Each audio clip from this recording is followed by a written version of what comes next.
Wow. Hello? Hello? Hello? Hello? Ayo, hello. Magandang araw, Maya Magindra Cannibal Mermaid VTuber. Hi, Ashley. Let me give you a shout out. It's like the last day of the Fall in Love virtual visual novel festival. Hi, Pixie. We're gonna kiss some fictional men for the last time. Ooh. Well, actually, this won't be the last time. It's just, the last time for this round, and then I can kiss fictional men on my own time. Today we're playing Maid Marion. Maid Marion is a game in early access based on Robin Hood. Based on Robin Hood. Wait, let me send you guys because the team makes updates on itch. I'm gonna pin the link to itch. Their link. It's actually super interesting. And I also hate that I can't date the guy that I wanna date. You know what? Never. I'm gonna show you guys. I'm gonna show you guys the guys. I'm gonna show you guys the guys. Does this make sense? Yes. Maybe. Where is the? Let me just go for change the window capture. Alright guys, this is the game. I'm gonna send it to you. So the game is called Maid Marion. You are essentially playing, Marion. Marion from like Robin Hood. Robin Hood's legendary lady love, supposed to marry the ugly sheriff of Nottingham. But Robin Hood's like, no, my lady, I'll save you. Arrows fly. People die. Stuff is stolen from the rich, given to the poor. But in this game, you're playing Marion, and Marion in this game is actually pretty interesting. She was left to take care of her father's lands. She has her own sense of agency. Her sword master is her fuck buddy. Good shit. We can't fuck Little John. I mean, you can. Okay. Here's the playable characters. I'm gonna show you guys the playable characters. It's still in early access, so right now the only routes that are available is Robin Hood and Will. Little John, eventually, Mesa, Alana Dale, who's based on Alan of Dale from Robin Hood, the sheriff, and Gila Lon. So we're gonna open these guys little by little. All right, for the routes that are available, we have Robin, charismatic, clever, and flirtatious, the leader of Nottingham Rebellion, appears not to take life too seriously, and yet a set of strong conviction lies behind his jolly exterior. So this is Robin Hood. His route still isn't done, but I played a bit of this game and I'm like, why can't I date Little John? He's my hot bisexual king. His route, I think, is the next one that's being written. Right now, we only have like Robin and Will. So like Little John, he possesses divinely granted super strength. He's also pretty nice, guys. Sometimes I just want a guy who's nice. Okay, he's nice. And then Will actually ask people before streaming, like, guys, do we date Robin Hood or do we date Will? Because those are the only routes available. It's like Robin Hood or Will, and no one wanted Robin except for me. I'm like, but he's the basic guy. Shouldn't we learn the basic guy? Everyone's like, nah, you're gonna date Will. Okay, so we're gonna go for this guy. We're gonna please bend me over. I mean, who said that? Who said that? I'm gonna show you guys Sheriff of Nottingham. Friar Tuck. When we see Friar Tuck, he's gonna blow your mind, man. Mesa is a mage. Is a non-binary mage, fortune teller, in the Sheriff of Nottingham route. Alana Dale is a bard, also in the Sheriff of Nottingham route. Guy Lalonde is a knight in the Sheriff Nottingham route. The Nottingham route is still not there. And then here's the sheriff, and I'm like, why can't I kiss him? Why? His route's still not there. So like, there's a common route for these four, but like there's no ending route. Everyone's like, ooh, Joffrey, ooh. Anyway, so yeah, let's play the game. The devs also told me like you can skip the prologue, and like, holy shit, why is it showing my own stream? Ah! Hold up. Oh, there we go. It's streamceptioning. There we go. Which, to be fair, that guy was hot. He is. He's almost give off the sheriff from Men in Tights. Yeah, tights. So like the devs told me, there's a prologue, right? It's skippable. I already played it on my own. The devs told me, oh, you can just skip to Sherwood Forest. And honestly, my throat's kind of fucked, so we're not gonna read the prologue. But the prologue is basically your maid Marion. Your dad left for the war. Your mom fucked off and married someone else for love. And so since the age of 15, you've been the Lady of Glastonbury.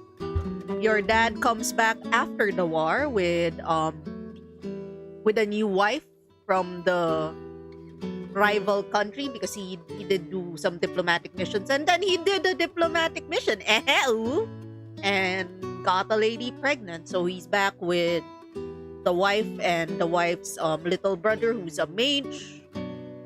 And you're like, you as Marion, you're like, well, I mean, you've been running the Glastonbury for like 5 or more, give or take 5 or so years. Your dad's back. You feel like, oh shit, I can finally be free. You know, I don't have to marry, I don't have to like run the country, etc. But your dad's like, no, see, I found a good match for you. I want you to marry the Sheriff of Nottingham. And you're like, fuck you, Dad. What do you mean I have to marry the Sheriff of Nottingham? I'm finally free. I'm marrying the Sheriff of Nottingham. So now, yeah, your dad's mad. And then your dad finds out, hey, Marion, because Maid Marion in this game, she knows how to sword fight. She knows how to do agriculture. She knows how to run the ins and outs of running a country. Well, a small town. And so we've been fucking our sword teacher. We have a friends with benefits relationship with our sword teacher, who's a commoner, and your dad's like, why? What the fuck? Diplomacy and whatever. So yeah, your dad's going like, oh, women must be in the shadow, men must be in the light. And you're like, no, Dad, I've been running this place for a whole... I swear I'll read this after the prologue. You're like, no, Dad, I can run this country. He's like, no, you need a husband, blah, blah, blah. Did you ever consider what would happen if you got with child from a commoner? Oh my god. I'm not stupid. Mom told me how to use herbs. See, we use protection. And your dad's like, because your mom cheated on your dad. Your dad's like, well, at least she wasn't completely useless. Thanks, Dad. Anyway, so the prologue ends with us, well, we have 2 choices. First of all, our dad threatens us, hey, marry the Sheriff of Nottingham, or else I will ruin the life of, you know, your friends with benefits fuck buddy swordmaster. So honestly, in the prologue, Agreeing to marry the Sheriff of Nottingham will lead you to Robin Hood, and agreeing to running away from the Sheriff of Nottingham will lead you to the Sheriff of Nottingham, which is weird. It's a weird choice. I'm gonna show you guys the fuck buddy. Okay, so we sneak in. I swear I'll read it after the prologue, but we sneak in. We get the papers. This is our brother-in-law. No, this is our uncle-in-law because our dad married his sister. He's the sage. He is a fortune teller. He's like, hey, your choices matter. You know that? Because this is a visual novel, but yeah, he's really pretty.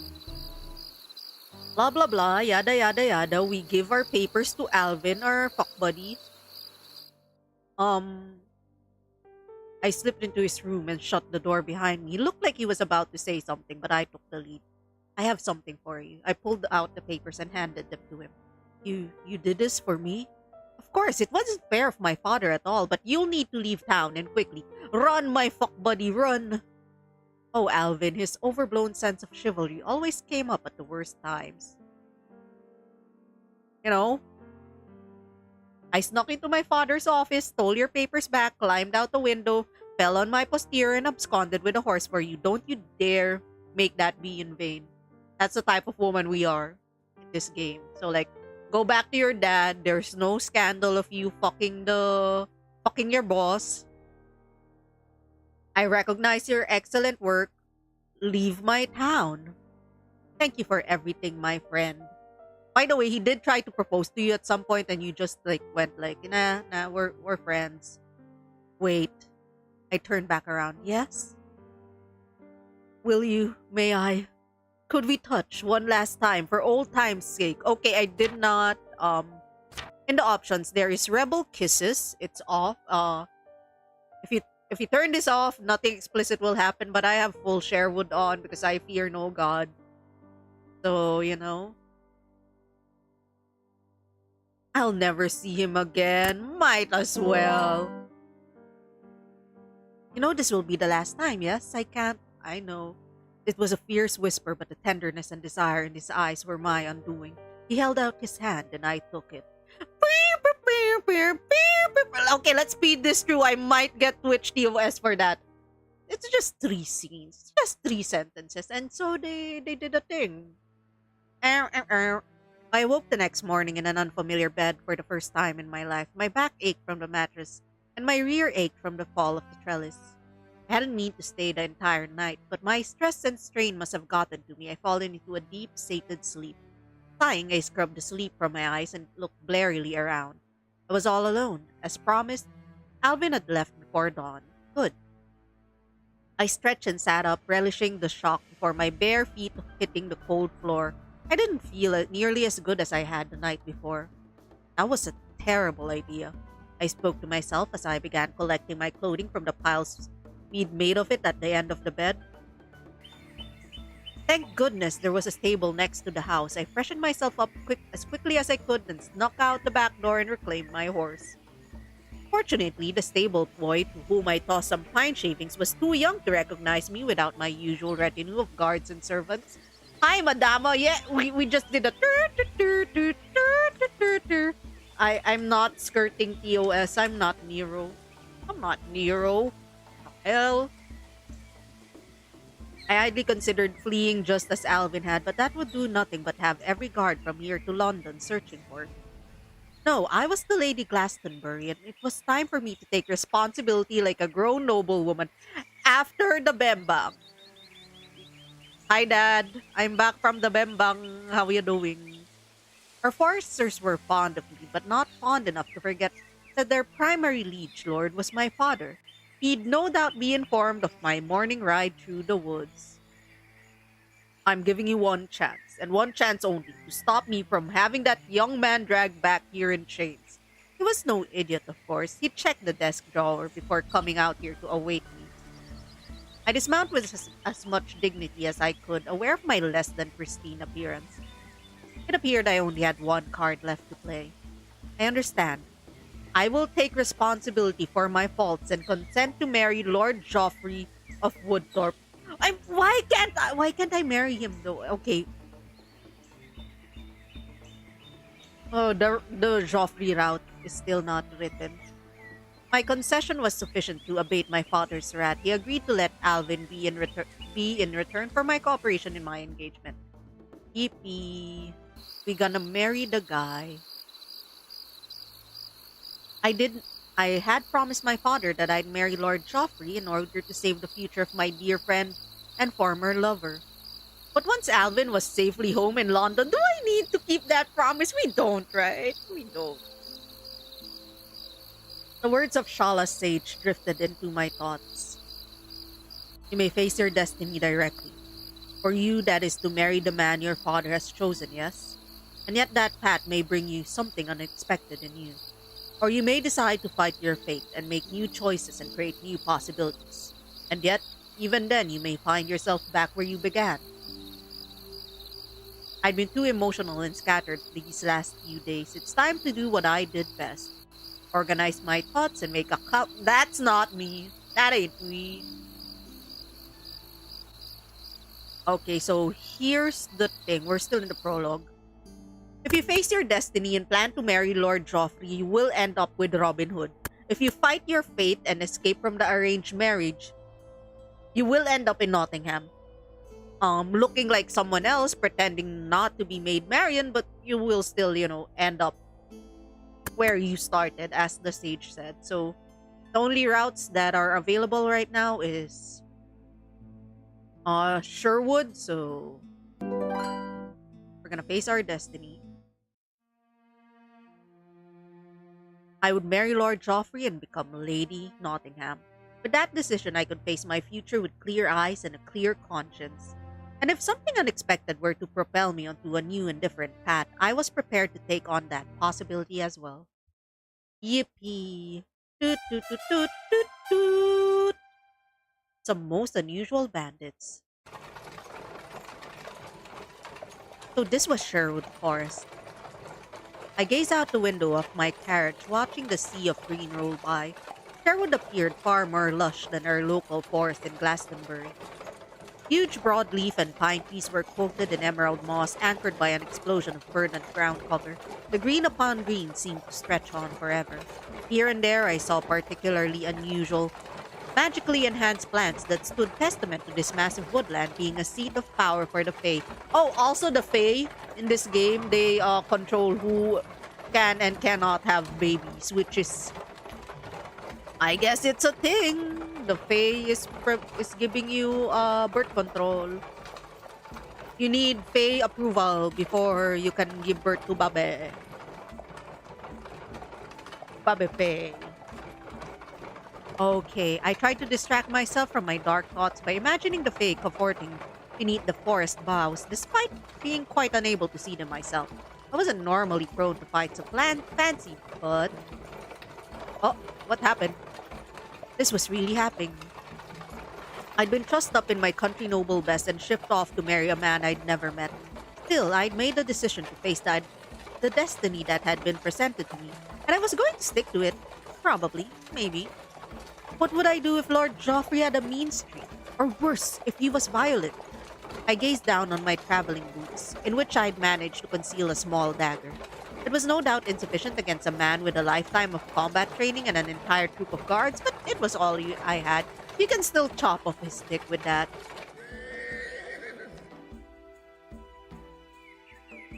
The carriage had stopped. This is our captain of the guards, Theo. Theo was originally from Nottingham, but he had to run off because his father didn't like the fact that he's gay. And Theo went to Glastonbury because we were like, oh, you're gonna marry a man? Cool. It's fine. Be my guard, by the way. And he's like, okay, I'm your guard now. Thank you. He decided to return home to his husband in Nottingham. Never mind. I misremember that tale, but yeah, he's gay. So he'd volunteered to lead the small escort that was guarding my carriage. I think we got his... I know we got his, like, loyalty because we were like, cool. Be my guard, please. Go kiss boys and be my guard. He was like, thank you. I have a job now. Lock up tight, just in case. I nodded and pulled the wooden shutters over the windows, locking them securely. The doors were already locked, but I tested them anyway, just to be safe. Surely it couldn't be a bandit trap. The Sherwood Bay were supposed to be quite powerful.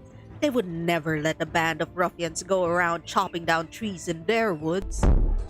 I gasped as a loud thump sounded on the carriage roof, followed by shouts and the muffled sounds of battle all around me. Perhaps the Fae weren't as powerful as I thought, or the bandits had found a dead tree to tip. I gritted my teeth as the carriage shook under the weight of the rooflander's apparent scuffle with our driver. I started thinking of the best way to negotiate over the dowry chest that lay beneath my seat. Honestly, I didn't mind handing it over, but I'd be rotted before I allowed them to take me for ransom. After one last mighty shake, the carriage stilled. I heard a quick clinking sound and the door opposite my seat swung open. Hey, yo! He's really pretty, guys. Look at that nose. Honestly, just look at the art of this game. The art of this game is like the writing beautiful, the art beautiful. When will I kiss the sheriff?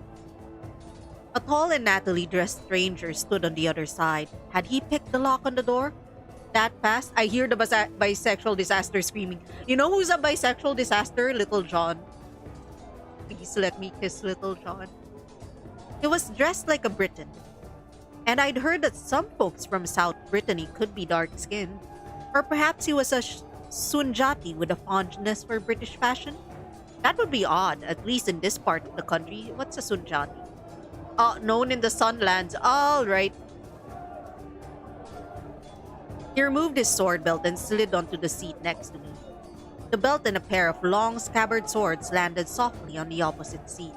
He languidly crossed one long leg over the other, as though he was here for tea. Wow, the sass! Then he turned to me with a thin half-smile. Hello, princess. He spoke with a fine tenor, with no trace of an accent. But, princess? Really? Don't mind me. He then folded his arms and turned his gaze to the opposite wall, seemingly done with conversation. I backed against the door behind me and stared at his fine clothes and apathetic manner. This man couldn't be a bandit, could he? Why, because he looks rich? Confused and a bit frightened, I couldn't force my mouth to work for a few moments. But finally I managed to bleat out, Who are you? I'm just keeping an eye on you. Boss's orders. Wouldn't want you traipsing off into the forest, would we? He hadn't answered my question, but now I knew he wasn't the boss. Perhaps that august personage was engaged in the lively fight I could still hear outside.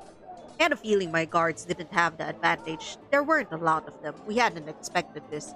If I was going to try to escape, best to do it while I only had one man to deal with. Do we bribe him or do we escape out the door? I don't think he's bribable. Is it bribable? Rebibable? I think we should attempt to escape. I sighed and slumped back against my seat, trying my best to appear resigned to my fate. The silent man seated next to me appeared similarly relaxed, but I could see from the taut line of his jaw that he was actually ready for action. I probably wouldn't be able to get past him and out of the invitingly open door on the other side. That left the locked door to my right, which would plunge me directly into the ongoing fracas outside. Was there an earthquake? Am I imagining things? Hello, Linog. Let's Google. Linog latest. Okay, yep, there was... Was there? Lindol. Why did I search for Linog?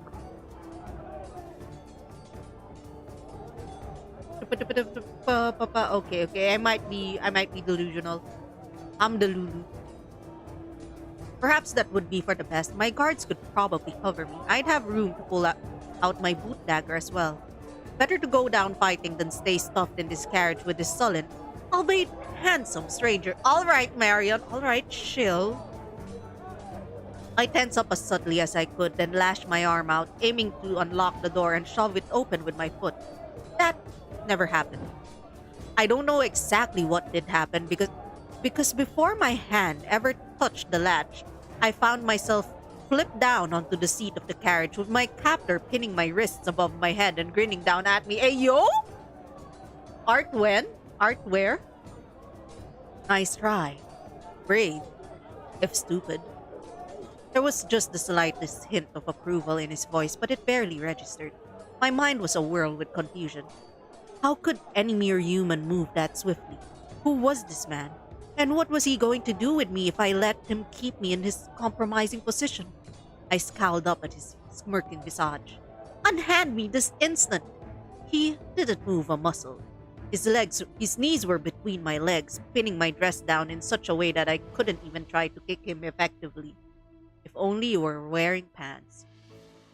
And let you try to escape again? I don't think so. The boss wants you unharmed, and I can tell you're itching to take a swipe at him. Not recommended, by the way. Ah! His smugness was insufferable. Angry and embarrassed, I was about to unleash a string of invectives? What are invectives? I'm dumb. Invectives when I was interrupted by 3 oddly spaced knocks on the closed door behind me. My captor's expression turned serious as he gave me an order. Lift the latch. He was too smart to move his arm and do it himself, opening himself up to another escape attempt. He barely loosened his grip enough to let me move my own left arm. I reached back and did as I was told. It's open. He called out as he hauled me upright, still keeping a firm grasp on my arms. He held them behind my back as the door opened. I peered out at the man on the other side. Hey, it's him! It's Robin! It's Robin of Locksley. These strings are doing their best to stay together. Based on his bold posture and confident half smirk, this was most certainly the boss. Dressed in expensive-looking leathers, he approached me with the brashness of a bandit and the grace of a nobleman. His experience was getting stranger every minute. Hello, my lady. Robin of Locksley at your service. Will, what in blazes are you doing? She's a handful, boss. Now my captor sounded more fretful than threatening, but he still wouldn't loosen his grip on me. Let me guess. You told her nothing? Figured you prefer to do the honors. The man called Robin turned his attention back to me, fixing his face in a welcoming smile. He placed one foot on the carriage step and held out his hand to assist me. Sorry about my cousin, Lady Marion. I'm afraid there's not much time to explain, but never fear. Never fear? When they were here for me? When they knew my name? I could see 2 of my guards over the affable Robin of Locksley's shoulders. They were knocked out and tied together at the side of the road. I glared at the hand outstretched towards me as I tried to gather my thoughts. Oh, for shadow's sake. Hup! With that, Will tossed me unceremoniously at his boss. I let out a pathetic squeak of surprise as I tumbled out of the carriage. But when Robin caught me in his arms, I exploded into a flurry of trashing limbs and angry punches. I heard Tio yelling for me to run, but I couldn't manage to struggle free. This man's light look was belied by the strength of his grip. He held me tight while dodging my attacks. Hey, now, wait, not the eyes. My, you are a handful. He was that laughing, the jerk. Sorry, cuz. I think this'll make things easier. Mr. Temper had apparently fetched a few lengths of rope. With the same unnatural speed I seen earlier, he tied my feet together, then my wrists. Robin let out a frustrated sigh as I wriggled ineffectually in his arms. This is not the way to treat a lady, Will. Not my fault she doesn't act like one. And do we need to get out of here before that one gets free and causes trouble? He jerked his thumb back towards my carriage. I turned my head and saw Tio tied to one of the wheels, struggling angrily against his bonds.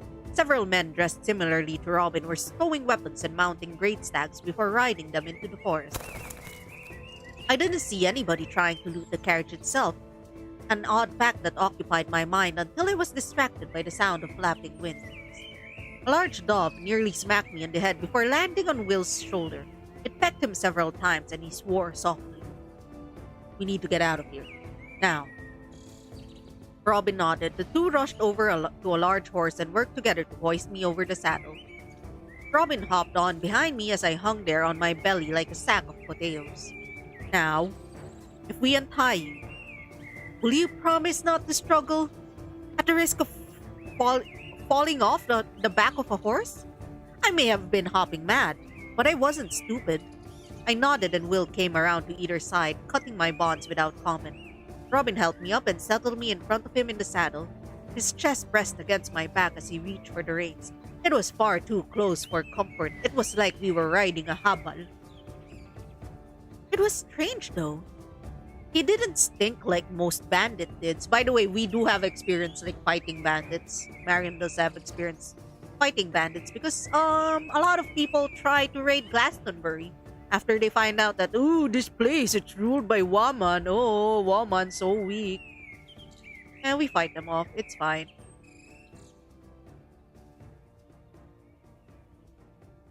Robin spurred the horse into a trot down a deer track that led deeper into the forest. I looked angrily back at my new captor, hoping he'd be more forthcoming than the last one. Who are you? Why are you kidnapping me? It's not a kidnapping. It's a rescue, Malay. What kind of rescue involves tying someone up and carting her into the forest without a by your leave? He chuckled, not looking least bit repentant. A certain damsel in distress wasn't giving us the benefit of a doubt. A shame, really. Now hush. We're making a getaway from folk who would actually do you harm, and that mouth of yours is far too pretty to gag. Shut the fuck up, Robin! What the hell? Not the time. She doesn't feel safe yet, bro. I didn't think he was serious about gagging me, but that only raised my ire. I wanted to smack him so badly. Instead, I let my shoulders sink in humiliation. All those years training with the sword, fighting off bandits and raids from neighboring holdings. I thought I was strong, but these men had made off with me as easily as I'd been a tiny child. What was going to happen to me now? Listen, it's kind of unfair. Marion is pretty strong for like a normal human. The problem is, Robin and his gang, they're kind of super powered. They're kind of powered by fairies, so I know Little John has... Are you winning that? I'm not. I kind of am. I know Little John is like, has super strength and Will has... super speed. And Robin is... I don't know, he's Robin. He's the Bida. He's the leader. We rode in silence through the endless green enchantment of Sherwood Forest. Occasionally, Will would put up beside us on his great stag, communicating with Robin via hand signs. Eventually, we slowed a bit and I saw a new great stag trot behind up. Riding it was one of the largest men I've ever seen. Let me save. Why can't I date Little John yet? Because this is the choice. It's this and like Joffrey. I think I have a type. Anyway, he was definitely Sunjati, though dressed similarly to Robin rather than in the colorful garments most of his merchant countrymen wore. Robin smiled and hailed him softly. What's the news? All clear. The large man nodded genially to me and pulled up beside us as both our mounts slowed to a walk. Hello, Lady Marion. I'm John, Robin's second. It's good to meet you. Unlike Will, he had a noticeable accent. I couldn't help but think it pleasant, hearing those round vowels in his deep voice. I found myself smiling back at him briefly before checking myself and schooling my features back into a frown. Hello, John. You seem like a reasonable fellow. Would you mind asking this barbarian here to take me back to my carriage? Both John and Robin chuckled at that, though something about John's manner told me there was no mockery in his laughter. Never fear, we're almost there. Then we can have a nice talk, no? Of course, that was my plan all along. I didn't want to have a nice talk. I wanted to get away from the oddest bandits in Avalon. And not much later, I saw my possible salvation appear on the horizon, a bridge across a river. If I could keep Robin from holding me on the horse, I could jump into the river and swim to freedom. Now was the perfect time to grab my proof dagger. I reached one arm down as subtly as I could, pretending that I needed to scratch an itch. Looking for your dagger, milady? I'm afraid I already have it. I do like a good wolf dagger, though. What? When had that happened? Probably when they'd been hoisting me onto the horse. Rot this man. I turned my head back to him and retorted angrily without thinking. Really? What would he do with one? I imagine that a man who has to go around abducting women can't be very skilled at using his dagger. Oh, did we just make a dick joke? Yeah, we made a dick joke. Let's go. Oops. Still, his face merely twitched for a second before he moved in close to my ear and murmured, "Care to test that theory? Just say the word and I'd be happy to give a demonstration." Hey, yo! He'd spoken that as an invitation, not a threat, but I refused to be lured in by this charming bastard. Well, flirt, get mad. Let's match his freak. Certainly. I'll test that theory. Just bring me your 5 angriest former lovers. I'm sure they'd be happy to tell me all about it. To my surprise, my taunt was answered with a genuine laugh. I think I'm gonna like you very much, Lady Marion. Not if I could help it. I kept one eye on the approaching bridge. The river looked suitably deep. Good. It was time to improvise. Well, perhaps I could be persuaded not to find you entirely appalling. I smiled slightly at him and reached for his hand, keeping eye contact as I brought it towards my lips. He looked rather pleased by this development. Almost there. Thank goodness his feet were the ones in the stirrups. 3, 2, 1. I kissed the back of his hand, then immediately bit down hard on the skin between his thumb and forefinger. Wait. Oh, that's painful. What the hell? He yelped and yanked his hand back by instinct. I swung my leg over the saddle and launched myself off the horse into the river. Oof. I'd not had the opportunity to dive in gracefully, and I was hit with the dual shock of the cold rushing water and the pain of my poor angle of entry. For one terrifying second, my body refused to move. Through sheer force of will, I got my arms working and managed to get my head above water. That's when I realized a critical flaw in my escape plan. I was wearing a well-made velvet dress, which was becoming waterlogged and heavy. It was all I could do to keep from going under as the river swift current dragged me along. Oh shit, our dress is heavy. I managed to kick off my boots, but there was no way for me to get out of the dress and stay afloat at the same time. Hold up, let me drink. My arms began to tire and I started to panic. That's probably why I didn't notice the large figure directly in front of me. I collided with a solid chest and was swept into the arms of the large man called John. See, why can't we? Devs, I want to kiss John. Devs, please. He cradled me in his arms like a precious child, but I was too distraught to notice that he was taking such good care of me. Rot great stags for being swifter than a rushing river. Rot this man for being so tall that he could simply stand in the river and wait for me to come to him. As he plodded inexorably toward the shore, I punched, kicked, and even tried to bite. It was like fighting a stone. Finally, as we emerged and our wet bodies splashed water along the shoreline, I collapsed. It was all too much. I didn't know who these men were or what they wanted me for. I just knew that all my strength and intelligence had been no match for them.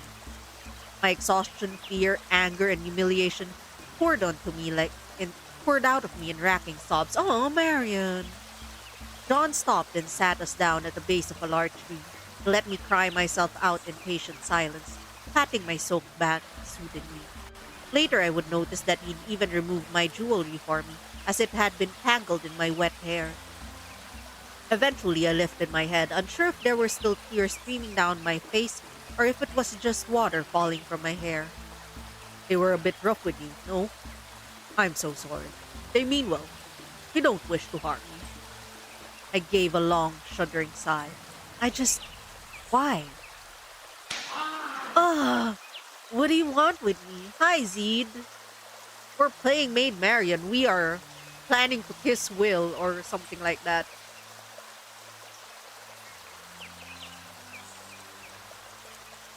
It's a it's a dating sim based on Robin Hood. We heard you were coming. We thought you probably didn't know the truth about the man you're meant to marry, Lord Woodthorpe. Ah, the sheriff they call him.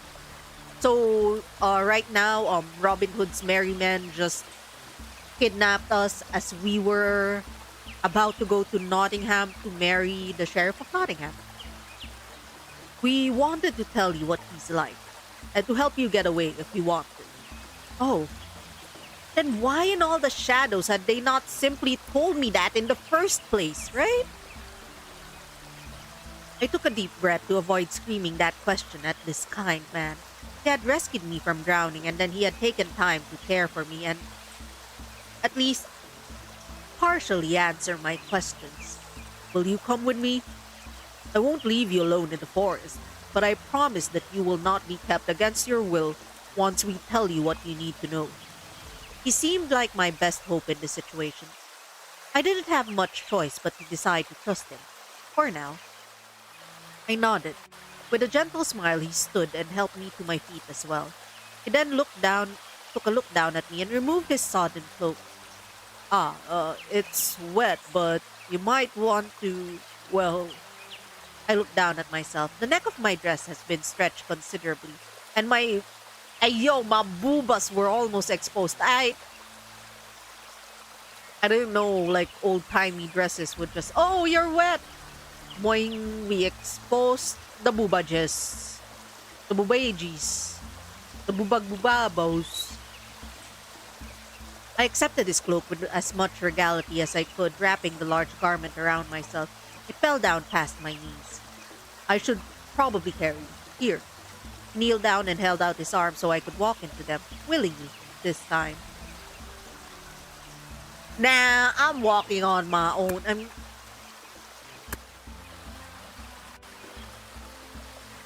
Nah, I'm walking. John looked at me with concern written clearly across his face. You want to walk? Like that? I realized I'd kicked my boots off in the river and was currently barefoot, but I'd made a bold proclamation and didn't want to back down from it. I'll manage. I used to run barefoot all around Glastonbury as a child. John grimaced and told me to stay put for a moment. He walked over to his waiting great stag and took a knife and a blanket out of his pack. Yo, look at this pretty creature. Look at this pretty deer. He cut several long strips of blanket and motioned for me to sit down by a nearby rock. He's gonna make us slippers. John took each of my feet in his hands. Ayo, feet! Dried them off with the remaining blanket and wrapped wide strips around my feet. He tied them up with narrow strips until I had two extremely makeshift shoes.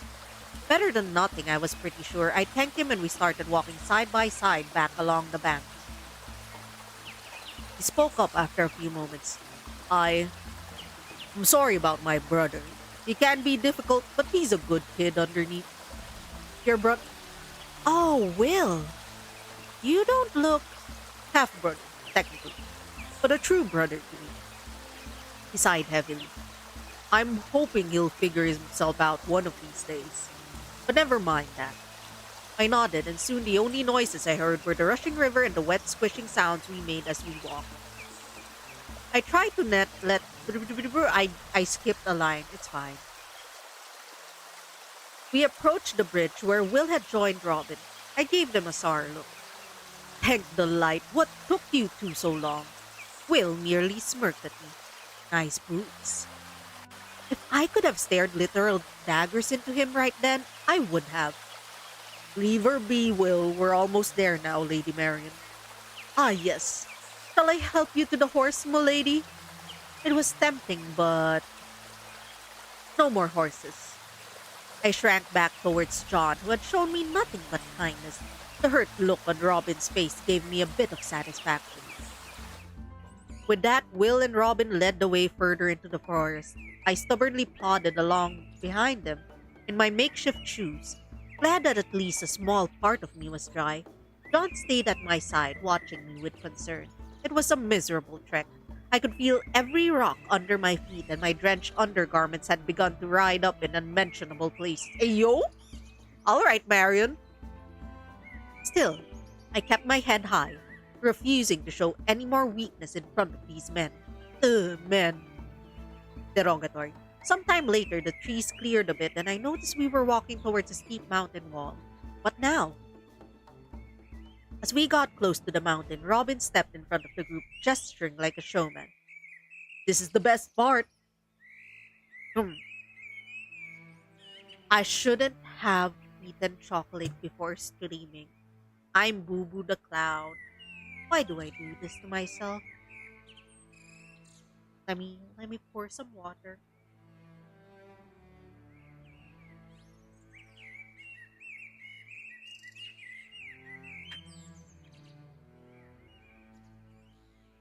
John took my hand and gently pulled me along as we walked right at the mountain. I balked.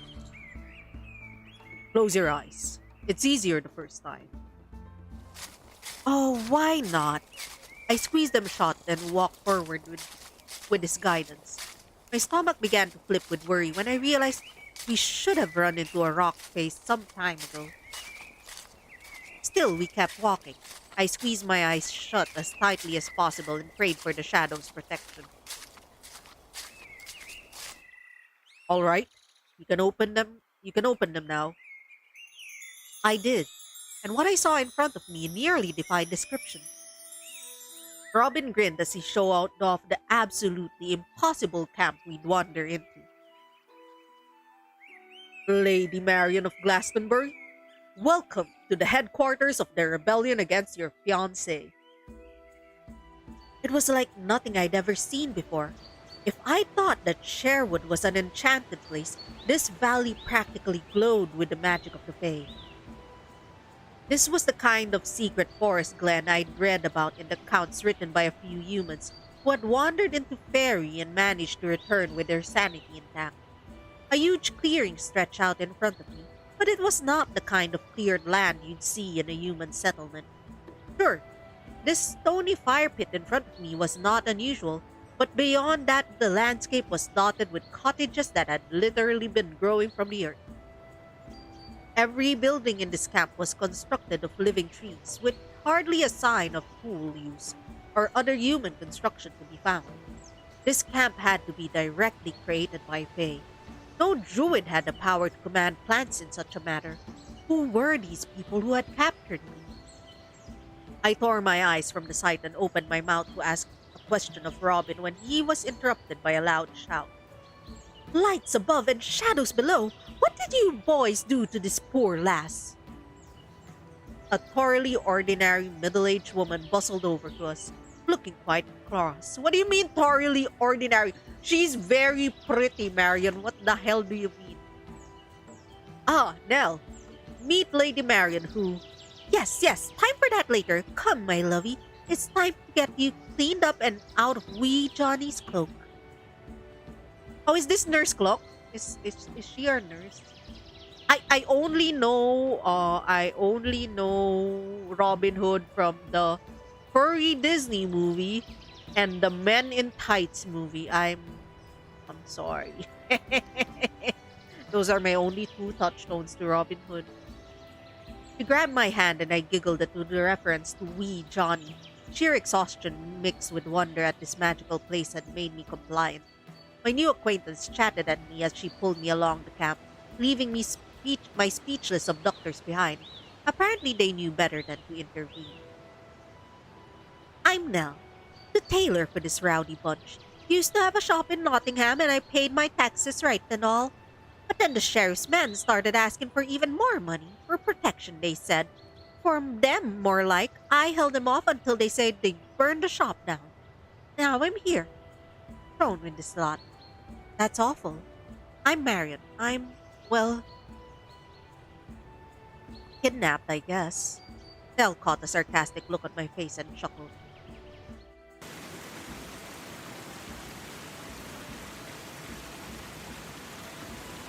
We'd left the main camp and were walking on a flower-lined dirt path towards what sounded like a waterfall. You'd be all right, my lovey. We'll get you cleaned up and then the boys can tell you what they're all about. You'll be needing some new clothes, methinks. I hope you don't mind tunic and trousers. I have some small ones that I can take in right quick. Oh, thank you, that's just fine. In truth, I'd always wondered what it would be like to dress like a man, so I was delighted by Nell's lack of deference to my nobility. Perhaps she hadn't learned Robin's aborted introduction and didn't even know my status. I decided not to enlighten her. As we walked along, the crashing sound of the waterfall became louder. Yeah, it's really loud. Hold on. Why is this sound effect so loud?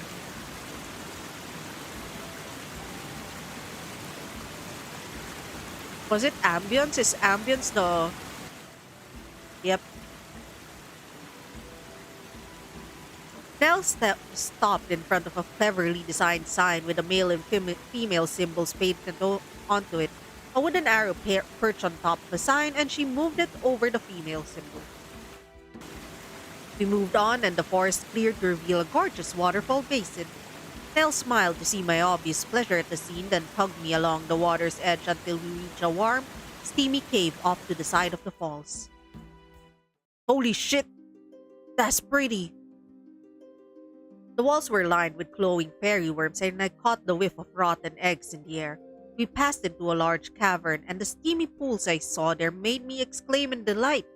Hot springs! Oh shit, we got hot springs! I'd never seen hot springs before. They were a bit smelly, but their warmth beckoned to my shivering, weary body. If I ever saw a lass who needed a hot spring, it's you. Will you stay put for old Nell a while? Gladly. I was done running. I didn't know if it was possible to find a way out of this magical valley on my own, and my energy was thoroughly spent. Besides, I was now far too curious about this fate-touched place to want to leave it just yet.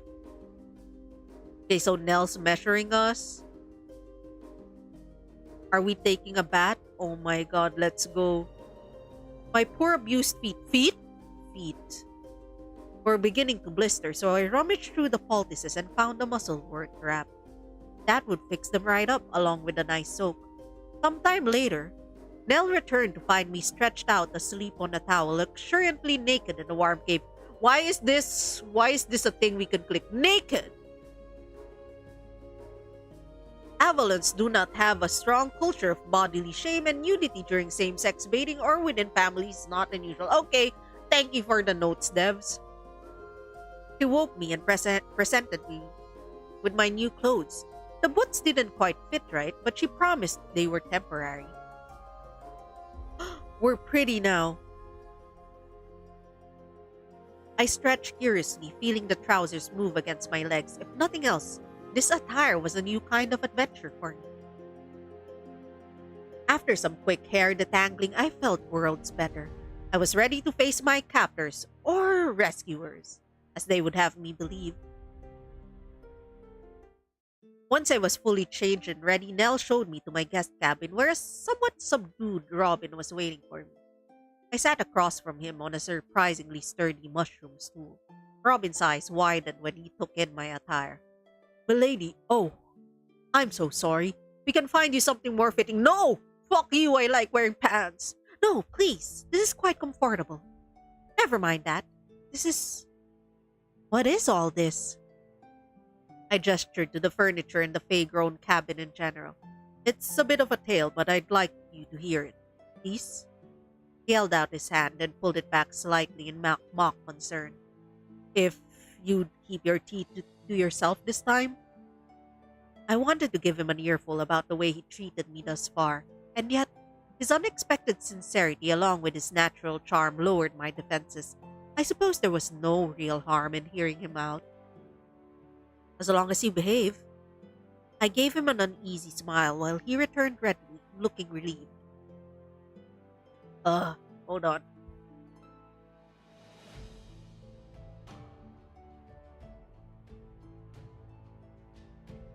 God bless, I shouldn't have turned on the air conditioning. Then he sat back and began his tale. "I hope you'll excuse me. I'll have to be serious for a moment.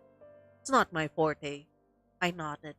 2 years ago, John and I returned from the war to find that Nottingham was a right mess.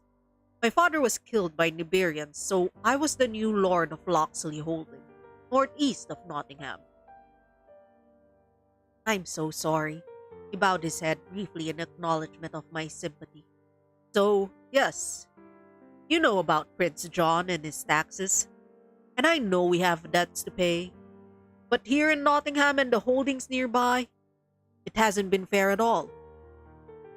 I'm afraid my fellow nobles have been pushing all the burden onto the crafters and merchants, even onto farmers and other serfs.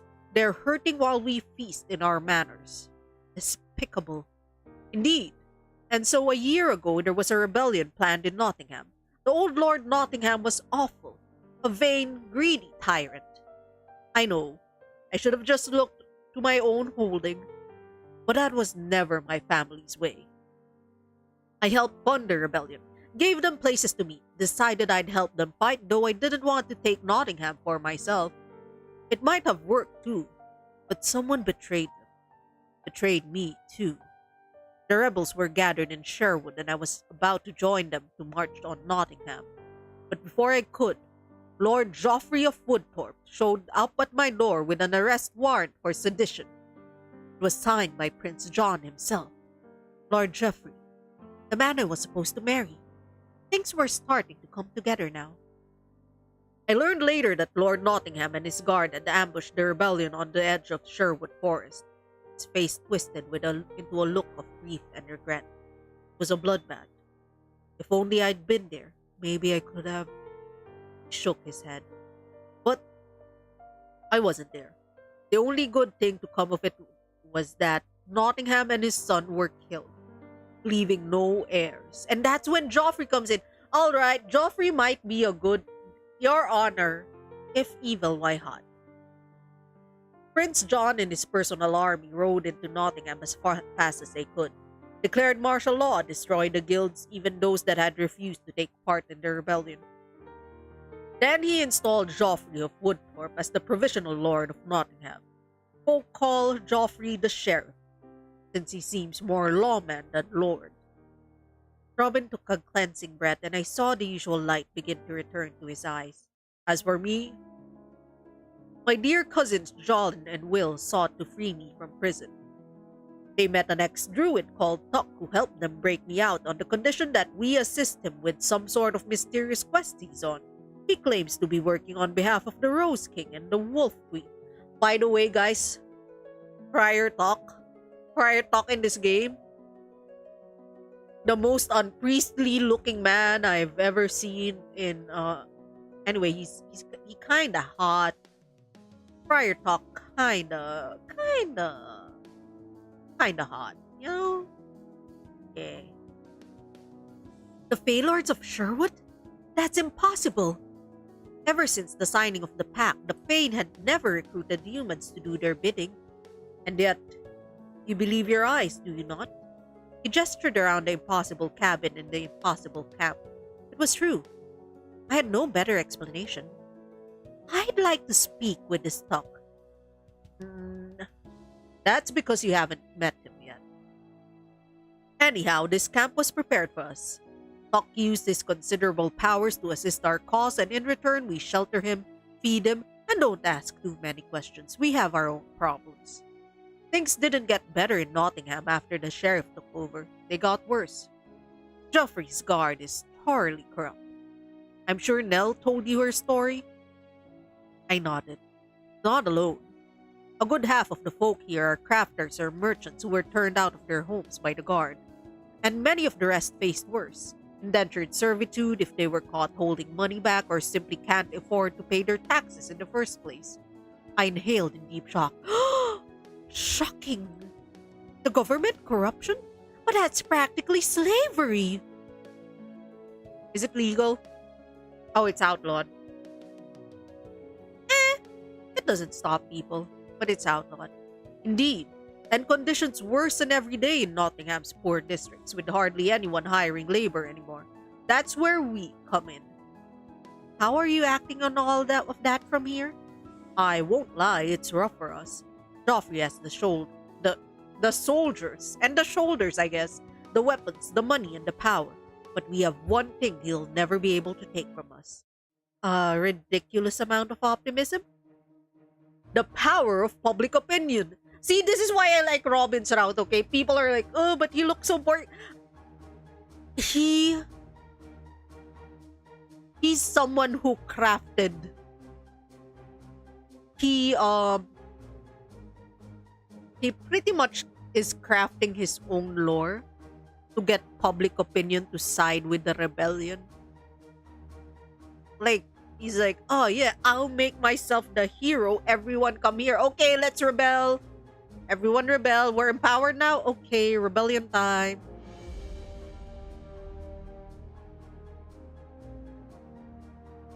He paused for effect and noted the skepticism written across my face. Putting on a particularly charming smile, he leaned in like a bard telling a children's tale. What do the people long for most when times are tough? Proper food and shelter? Of course, but they need more than that. They need a hero to give them hope, a powerful man who is on their side, one they can rally around as we rallied to King Richard in the war. They say heroes come from the light, right? But what happens when those in the light are venal and wicked? That's when your hero has to come from the shadows, an outlaw hero. What do? Sneak into Nottingham and give inspiring speeches? He laughed.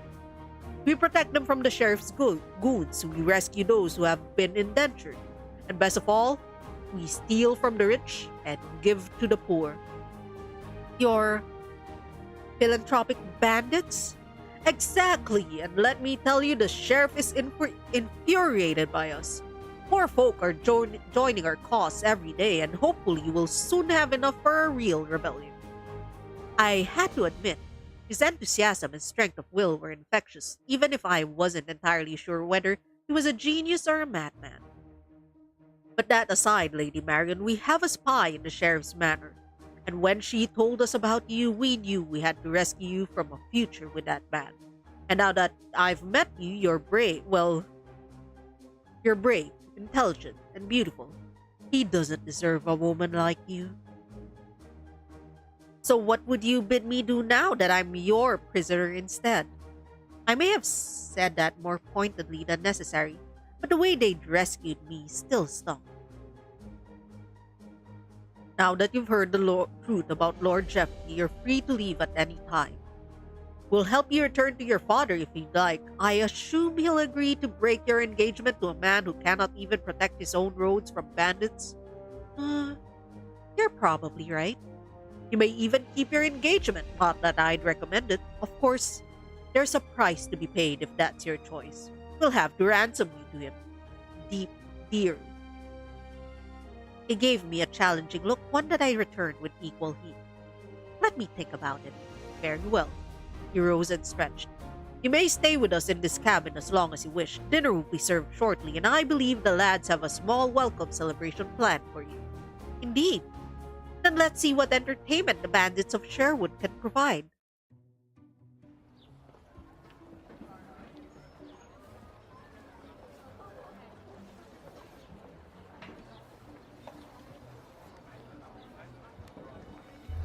I took Robin's preferred arm as he escorted me back to the center of the camp, where a rustic but well-prepared meal had been laid out on the rough-hewn stone tables. Robin's company of rebels numbered some 30 members, largely men. They were dressed similarly too, though more simply than their leader. All eyes turned to us as we approached the center camp. Robin cleared his throat and spoke out in a clear voice of an experienced leader. My fine fellows, may I introduce to you the Lady Marion of Glastonbury, who will be our guest for some time. The assembled rebels applauded me politely. I hope you will treat her with all due respect and demonstrate to her that we are finer folk than Lord Joffrey's court of vipers. Hooray! I trust you all have your duties for the morrow. Please see Master John if you need further instruction. Rebels of Sherwood, we hold the line. Until when? Until King Richard returns! Long live King Richard! Long live King Richard! And now we eat, drink, and make merry! Yippee! And that's why they're the merry men. His speech complete, Robin led me to a table away from the main hurly-burly of the feasting rebels. King Richard, huh?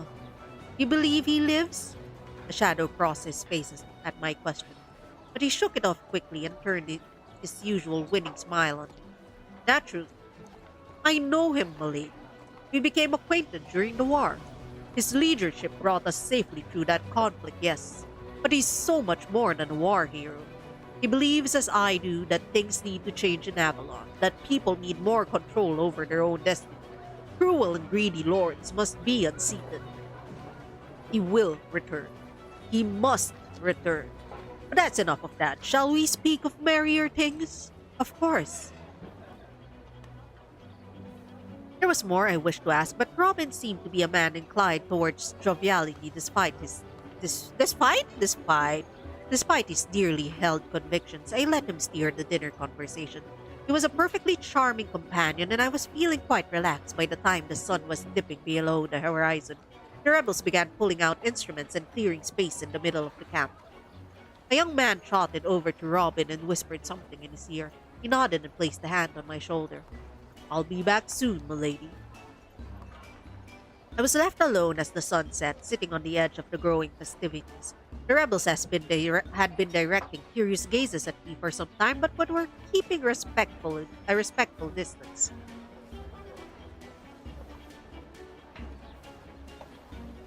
I scanned the crowd for familiar faces. Several men were building up a bonfire in the fire pit, and those who had brought instruments were tuning up. I spotted John amongst them, sitting with an unusual drum between his legs.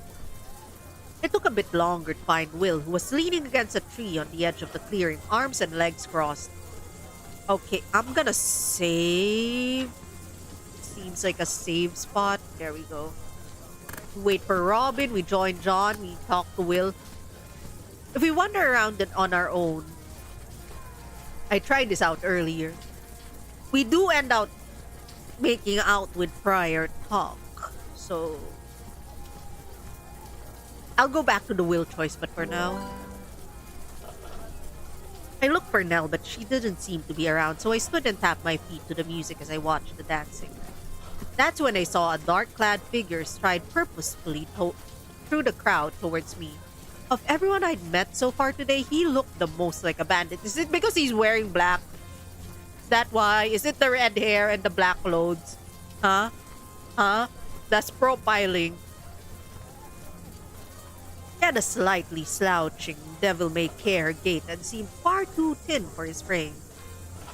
As he got closer, the bonfire illuminated his unusual auburn hair, and I idly wondered if this were what it's like to be able to see the Fae. Surely the Scot might resemble a man such as this. He stopped in front of me with none of the deference the other rebels had shown. Instead, he gave me a challenging grin, held out his hand, and spoke with the warm burr of a Spanish native. Care to dance, Dove? I certainly hadn't had any better offers, and there was something irresistible about the way he looked at me. What was the saying? Right. This is the kind of man my father warned me about. Well, my father had thrown me away to a questionable nobleman, so why should I heed his warnings? I answered the stranger's challenge. Certainly. He took my hand and vigorously pulled me into the circle. Having only danced at noble balls in the past, I was not prepared for this experience. The Stenman was a talented and sprightly dancer with a surprising amount of strength in his wiry frame. With no regard for propriety, he spun and lifted me around the floor. All the while, he smiled impudently at me as though he was mere social better. It was fun. I didn't want to fully admit that to myself, though, so I gave him a disapproving look. You dance like a peasant. Aye, and you liked it. I couldn't dispute his claim, and I didn't find myself resisting as he began pulling me tighter to him. Ayo! When our eyes met, I felt the strangest sensation, as though I'd been struck by lightning and it was flowing through my entire body. We were both starting to breathe harder, but neither of us moved to break off the dance. He gave me a look that made a bonfire escape from its confines and rage through my veins. You feel it too, don't you? I didn't dare answer, but I did. Oh, I did. It felt like the rest of the world was fading away and we danced alone in the shadows. Um, it was a half question, half command. I had a feeling I was on the verge of doing something I couldn't take back. I was free now, was I not? Free to make my own decisions about things like illicit invitations from alluring redhead bandits. Yeah, we're going for it. The tempting connection I felt with the stranger overcame my better judgment. He stepped backwards, I stepped towards him, and smiled at me like a cat contemplating its prey. I was no prey, though. I wanted to see where this led. The shadow seemed to thicken around us as he pulled me away from the bonfire. Walking backward all the way, he never broke eye contact with me. I couldn't hear the music anymore. I couldn't see anything but his eyes, tempting me, seeming to glow with promise. Where were we? I wasn't sure beyond a vague sense of forest. And then it didn't matter, as I felt myself consumed by need. I backed him against a tree. I'm Marion's cabadoning? All right, go for it, Queen. He laughed as our bodies crashed together and our lips met hungrily. I threw my arms around his neck and felt his hands rove up and down my back as we kissed. He nipped my lower lip and I let out a hungry moan. Our tongues met, twining together, and desire pulsed deep in my core. I dug my nails into the back of his shirt and delighted in the rumble of pleasure that elicited from him. Good first meeting! We continued this lusty, desperate dance for some time until we finally separated, panting slightly. I gave him an awkward smile. Hello, I'm Marion. I know. And you are? Now, that wouldn't be any fun, would it? Reach out and run one finger gently down my cheek. I'll be seeing you soon, Dove. Welcome to Sherwood. So yeah, that's Friar Talk. With that, he disappeared, seeming to melt into the shadow. Yep. Anyway, let's go back to the actual choice.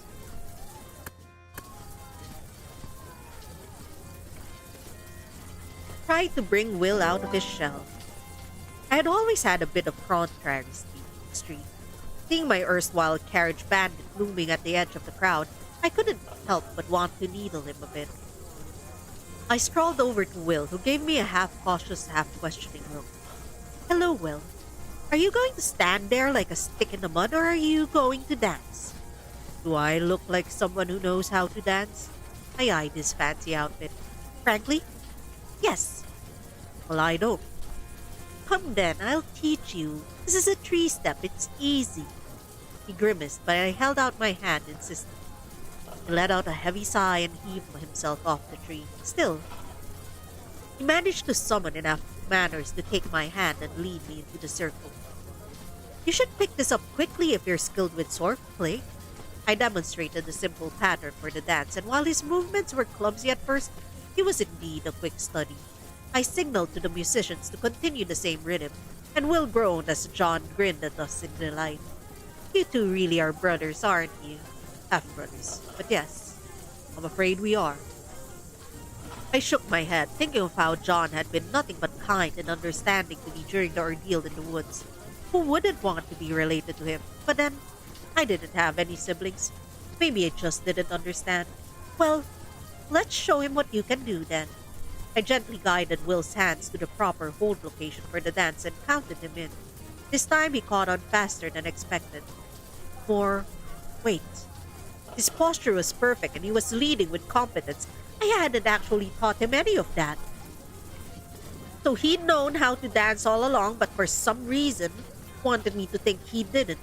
I couldn't bring myself to broach the topic though, and ruin the lovely feeling of dancing with a strong and capable leader. Instead, I relaxed into his hold and enjoyed the natural push and pull of the dance.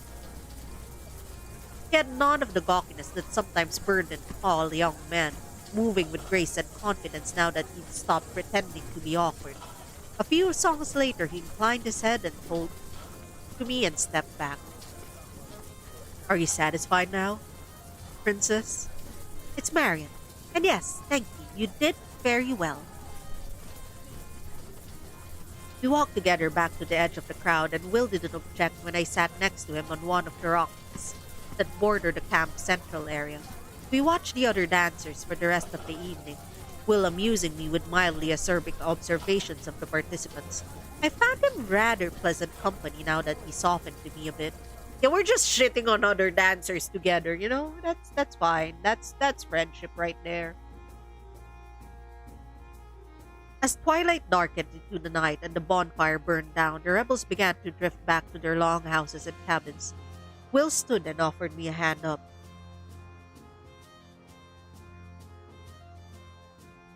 Suppose I should show you back to your cabin. How gallant of you. He fetched a couple of lanterns that shone with an unusual blue glow. Were those will-o'-wisps in there? I suppose if living trees and plants could be coaxed to grow into the shape of buildings, will-o'-wisps could be coerced into serving as lanterns. There were so many questions swirling around in my mind, and I had no idea where to start. Lanterns in hand, Will escorted me to my guest cabin, and I bade him good night. Just as I was turning to open the door, I heard him clear his throat awkwardly. I looked back at him. You know, Robin is charming, and my brother as well. He gets on with everyone. Why did you choose to keep me company tonight? Did I detect a hint of the real Will under the sardonic front? It was a rather sweet question, but I knew better than to make a big deal of it. I guess you could say I like a bit of a challenge, and since you're dressed like a gentleman, I was curious if you'd actually act like one. I see. I think I'll let you keep your final judgment on that to yourself. With a curt wave, he turned and vanished into the night. I smiled to myself as I entered my cabin. Okay, there's a lantern, there's night clothes. Good job, Nell. I wondered what had the expected exchange was for favors done by a person who wasn't one's vassal. I never faced such a transaction before, work done neither out of obligation nor for currency. It's called friendship, Marion. Let it be. Hold on, BRB, let me drink.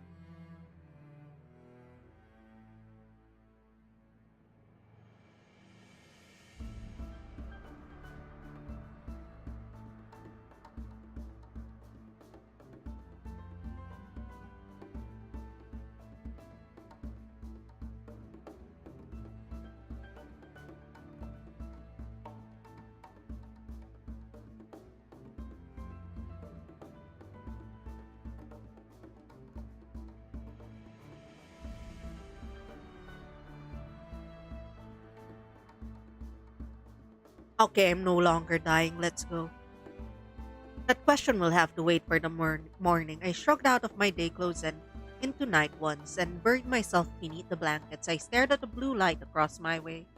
How exactly do I douse a magic lantern? I spoke to myself, but the floating orbs blinked softly, then went out. Well, that was that then. Sleep claimed me in an instant. I was awakened by birdsong and mottled light beaming through my window. It took me a few moments to get oriented as my mind ran over to where I was and how I'd come back to here. Right then, it was time to get to it. What exactly was I going to do now? Hold on, let me just message my mom.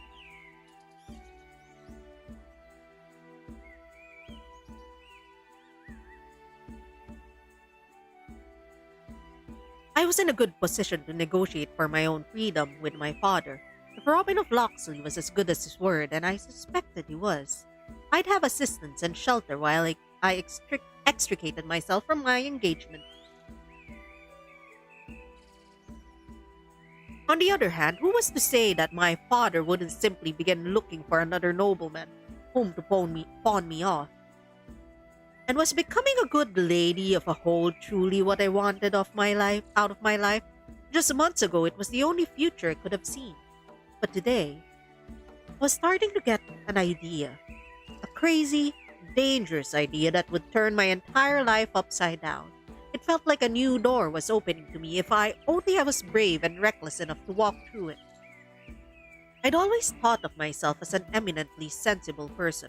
Was it time to throw away that identity or time to reclaim it?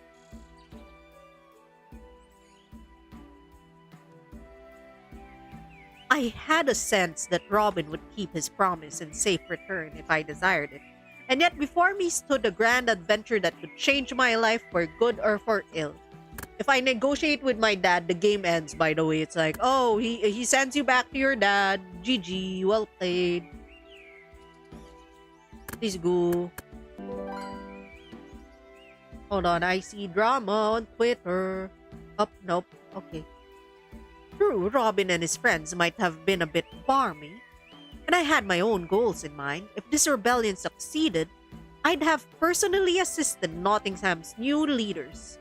That was an excellent position to be in.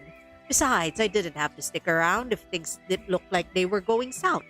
And in the meantime, I had a place from which I could figure out what I wanted for my future, safe from my father's intervention.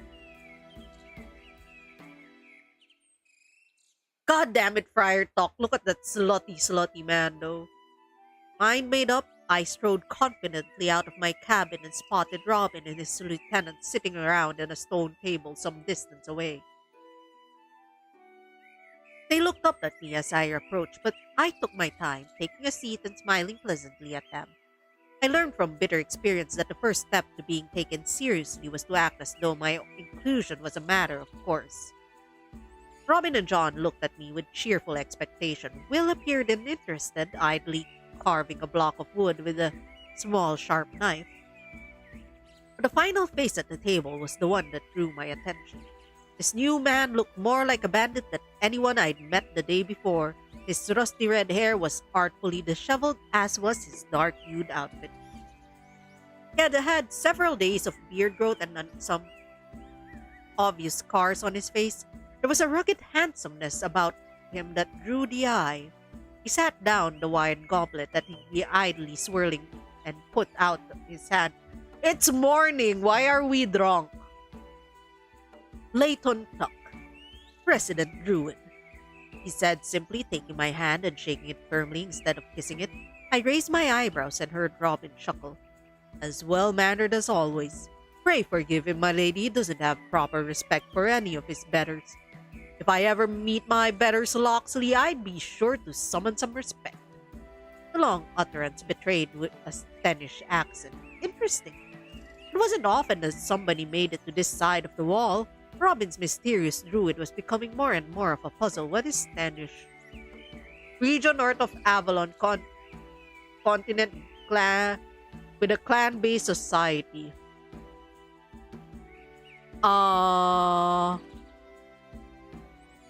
So he Irish then. I'm not gonna attempt that accent, bro. Yes. Anyhow, Lady Marion, you look like you have something to say? Yes, I've decided what I want to do next. I took a breath. I'd like to join your rebellion. A hush fell around the table. Robin looked cautiously pleased and Leighton appeared thoughtful. Or scheming. It was difficult to tell. John seemed concerned while Will looked angry for some reason. After a beat, Robin broke the silence. Well now, this is unexpected news, but welcome news all the same. We'll be sure to take very good care of you, Lady Marion. Wait, are you too serious? What can she possibly contribute? She's a lady.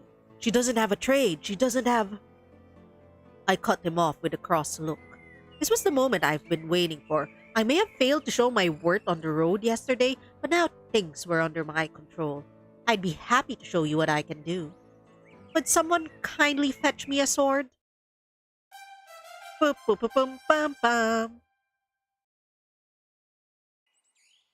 Robin grinned. Fancy a bit of sparring, do you? We can certainly arrange that. He looked back at the brothers. Of course, this gives the nice young lady access to sharp objects. Worried what might happen to you, Will? Funny you should say that, cuz. Remind me what she did to you before going on her little swim. Robin merely smiled and turned back to me. There you have it, no objections. We'll go fetch the practice blades.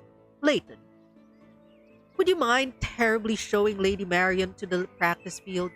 Don't worry, milady. He's relatively well behaved in daylight. Leighton flashed me his wolfish smile. I'm the picture of chivalry. Come along, dove.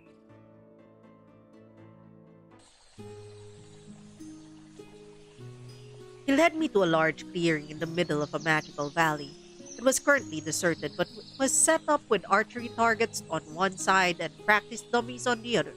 A small river meandered through the middle, providing a natural separation between the sides. It was far more pedestrian than the rest of the enchanted camp, which put me on ease. I knew what I was doing in this kind of setting. Layton eased himself onto the ground, the picture of idle repose. His wine goblet was still in his hand, and he sipped from it before patting the ground next to him. I sat down a bit further away than he indicated. I hadn't exactly made a habit of sitting on the ground in the past, but I had a feeling I was going to be introduced to a many more unusual things in the coming days. The druid smirked at my cautious approach but didn't comment on it. So, Dove, why do you decide to cast your lot with us rebels? I answered somewhat snappishly, annoyed by the nickname he'd unilaterally decided to bestow upon me. I simply judged that it was in my best interest to do so. Ah, then you're a woman after my own heart. But what could a gang of outlaws possibly have to offer you? Plenty, should your rebellion succeed. Call it a calculated risk if you'd like. Better than being married to a wealthy, powerful young lord? I get that he's half moggy, but still, what is half moggy in the world? It's a cute UK slang for non-pure breed cat. In Avalon, it's a slur against Nibirians because their pupils are slit like cats. Oh, he's half Nibirian.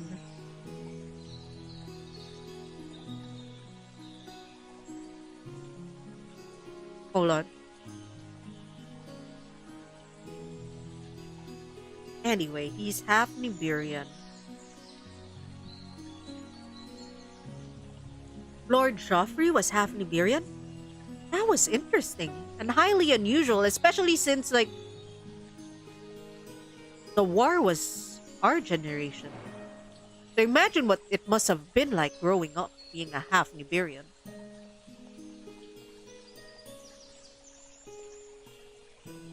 I didn't know that last part, actually. I simply didn't want the marriage in the first place. I've never met the man. A rebellious little lady, then, wants control of her own destiny. What would King Arthur think? His snide tone was obvious. I suspected the Stenish didn't think much of my kingdom's exalted founder, considering he was the one who decided to lock them behind the wall. It's true that Arthur valued social order, but he also believed in bold action when necessary, and I can't say I'm entirely without sympathy for the rebellious Morgana. Laugh. Ah, I like you. It's a shame you'll be sticking around, or I might be tempted to make a rather impertinent proposition. Yo? In which case, I offer a hypothetical refusal. He laughed again. I shook my head, far more interested in obtaining information from the man than indulging in such nonsense. Tell me, Druid Layton, what exactly do you do for this rebellion? Oh, this and that. Along with the local fae, I help keep the camp hidden from prying eyes. So you're a midnight druid? I am, and I'm not. What do you mean? Watch. He reached down and plucked the bud of a glass flower. Grow. It began to bloom in his hand, a simple act for a plant druid, bonded with a greenling fae to achieve. The sun glinted off the fully bloomed flower's transparent petals, a lovely sight. So you were lying about the midnight magic as well? You're a plant druid? Nay, 'twas no lie. Conceal. With that word, he blew off the glass flower, and it disappeared before my eyes. That could be nothing but a cat's midnight magic. That meant... Before I could finish the thought, Layton placed one fingertip below my chin, drawing my attention to his face. Finally, he looked at me straight on, and I saw his eyes flicker and yellow. His bared teeth began to lengthen, and his fingernails sharpened into claws. Is he a werewolf? Oh, it's wild beast magic. Okay. Which allowed the druid to take on the characteristics of an animal, like his speed and strength were enhanced as well. I sat in shock. All the things he'd done were elementary magics that could be produced by a pack druid. But not all at once. Pack druids had an exclusive magical bond with a single fae. That's what the bond bracers were for. I had assumed Layton merely wore his bond bracer under his shirt, but if he lacked one entirely. At that revelation, I scuttled backward in fear. Then, the old ways? Ancient, outlawed magic, judged too powerful for human hands to wield after wicked druids had nearly torn the land asunder. Practicing the old ways was punishable by immediate death, from either human or fey authorities. Even the knowledge of how they worked had been scrubbed entirely from Avalon's history. I'm a true Stenish druid, Dove. You hadn't put one and one together yet. Impossible. The Fey Lords have agreed to let his presence and allow his presence and practice in Sherwood. The other three rebel leaders had arrived in the clearing. Yeah, hold on.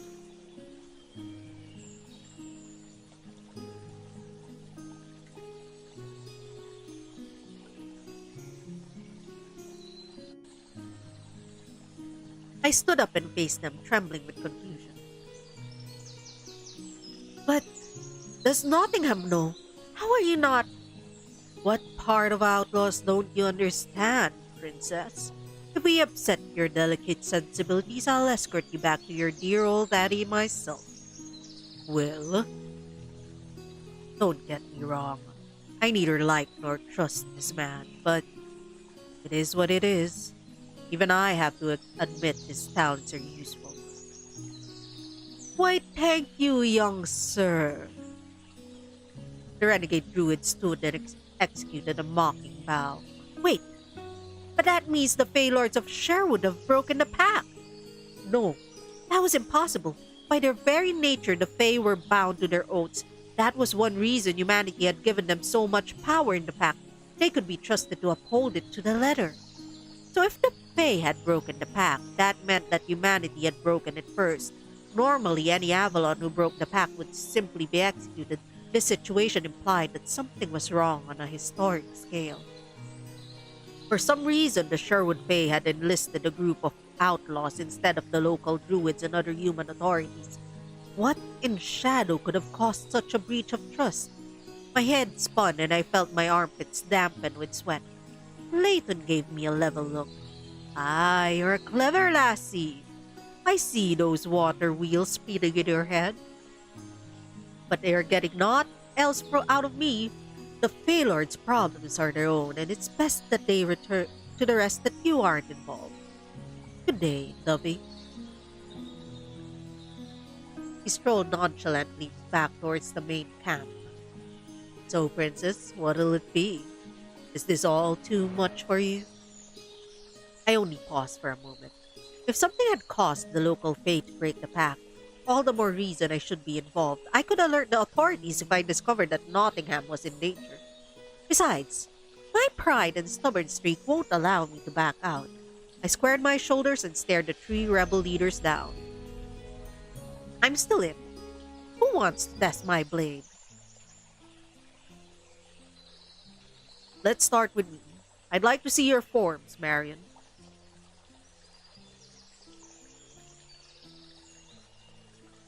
The big man was holding an equally large quarterstaff. I'd never sparred against a quarterstaff wielder before. It was a bit intimidating, but I wasn't about to admit that. What's your preference, milady? Okay, practice weapons, short sword and round shield, please. Hey, yo, that looks good. Hold on. How do I remove the text?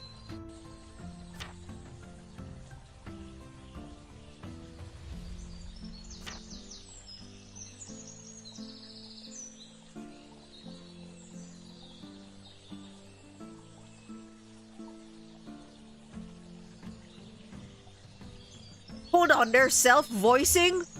I could be not reading all of this? Self-voicing enabled. He handed me a serviceable, if rather dinged and dented, set.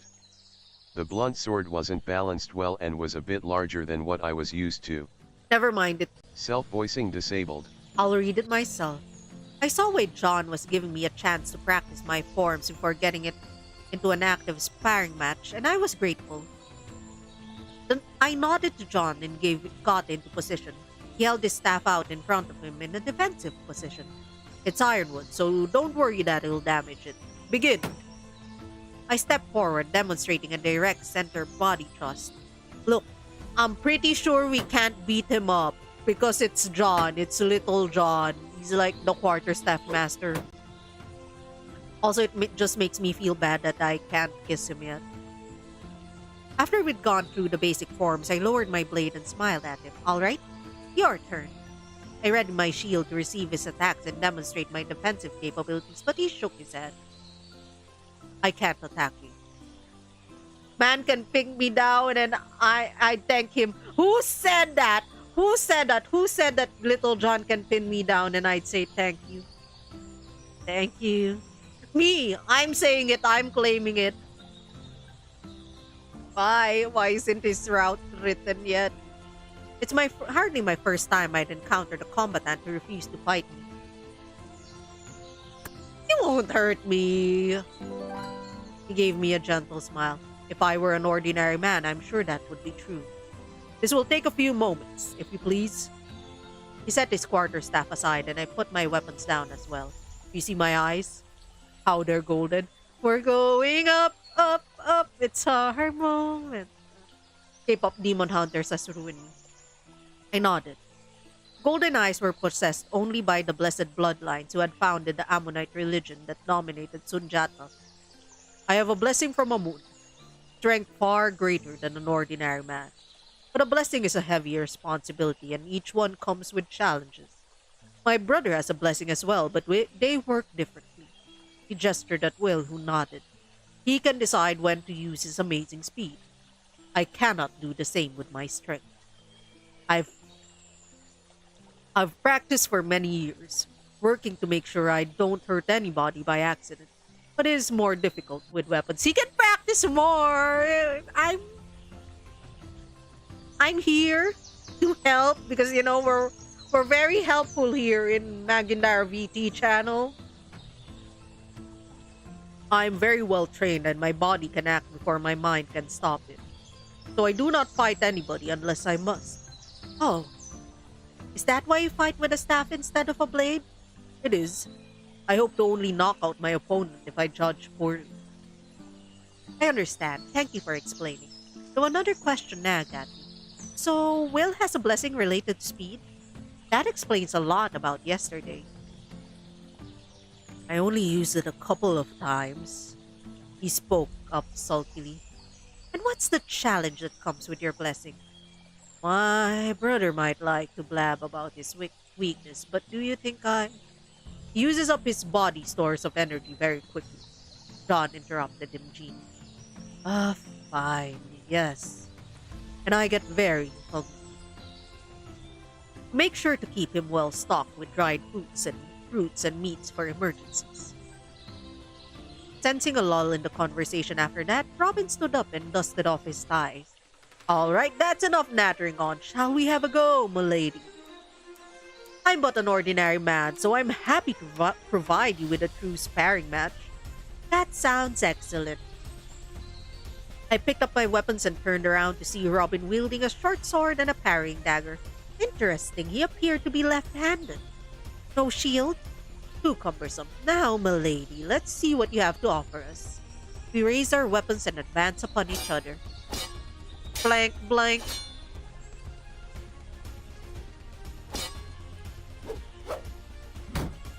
Robin was a nimble fighter with good instincts. My shield gave me an advantage, however.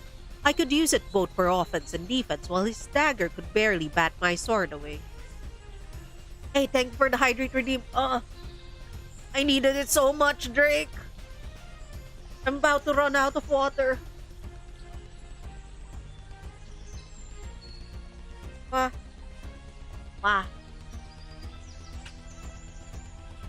Water. Nom nom nom nom nom.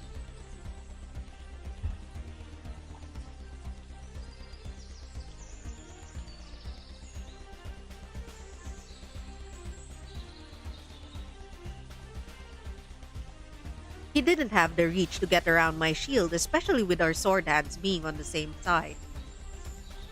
He just disengaged, but I didn't give him a chance to take the initiative. I charged back in with a new plan. Uh, Combat noises. Leapt backwards in panic, ending up slightly off balance. I took advantage, stepping into a low stance and smacking to the side of his left leg with the flat of my blade. He fell on his rump and I pointed my sword to his chest. Yield! Naturally, milady. I was about to relax when I noticed he dropped his dagger and was pawing at the ground with his free hand. I'd seen this trick before. Not likely, I yelled as I ducked behind my shield, blocking the handful of dirt he'd thrown at my eyes. I kicked him in the gut before he had a chance to back up. He had padded armor under his tunic, so it wouldn't hurt too badly. He grunted and took a moment to catch his breath as I placed my blade directly against his chest. That wasn't sporting. Lucky I fought off my share of bandits. I admonished him, though in truth I knew he'd done it to test me. He tossed his sword to the side and stood slowly. I deserve that. Excellent! Excellent! He's a fucking masochist. He was grinning at me as though he'd won the match himself. Masochism. Most men aren't that happy to be beaten in a sword fight, you know? Ah, but I'm not most men, am I? I rather enjoy a lady with some skill and spice. John chuckled. You should meet his mother. Immediately, we've only known each other for 2 days, bro. I hardly think we're at the point of that... I hardly think that we're at that point in our relationship, old pal. I hardly think we're at any point in a relationship. More's the pity. Will interrupted whatever additional nonsense Robin was about to spout. Terrible, both of you. Especially you, cuz... He wheeled around to face me. You know you only beat him because he spends all his time training with a bow, right? Well, excuse me for winning. Are you going to pull your pullers where your mouth is? What is pullers, friend? Oh, money. Okay. I raised my sword and shield provocatively at him. Come on, I'm ready. Will gave me a sadistic smile and pulled a pair of practice sabers from the barrel next to him. 2 sabers? Not only had I never fought anyone using such a weapon style before, I hadn't even known it was possible. You're not ready at all. He eased into position, one saber raised behind his head, the other looking deceptively at ease. Well, are you going to stand and stare, or are you going to show me what you've got? I didn't let him rattle me. I needed a moment to decide just how I was going to approach this.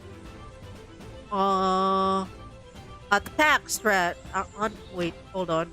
Is this important? Is this important to the plot? Whether I attack quickly or like with so much violence in my heart? Attack strategy. I decided to start on the defensive, hoping to buy myself a little time to learn Will's fighting style. I raised my sword but hung back, waiting for him to make the first move. Not feeling bold, are you? Come at me if you're so impatient. Your command, milady. That honorific was so dripping with sarcasm that I stared at him with anger. That had been the wrong choice. I forced myself to calm down as he advanced upon me, a flurry of whirling blades. Where in the fairy had he picked up a style like that? All I could do was block and evade his blows. I was not used to swords coming at me on 2 levels from 2 directions. Using all my energy on defense didn't give me much time to analyze his style. He seemed to know it, smiling slyly as he prepared to advance on me once more. I could only think of one possible move. He was considerably taller than I was, which meant... I crouched low and attempted to duck under his blades, aiming to strike at his scalp. It had worked on Robin. I yelped as one of his blades smacked into my sword at just the right angle. The sword flew downward diagonally, forcing me to let it go lest I wrench my wrist and risk injury. His offhand saber was immediately at my throat. My sword hand vibrated painfully. I yield. Rot it, that smarts. Nodded and beckoned me up off my knees. Ahem.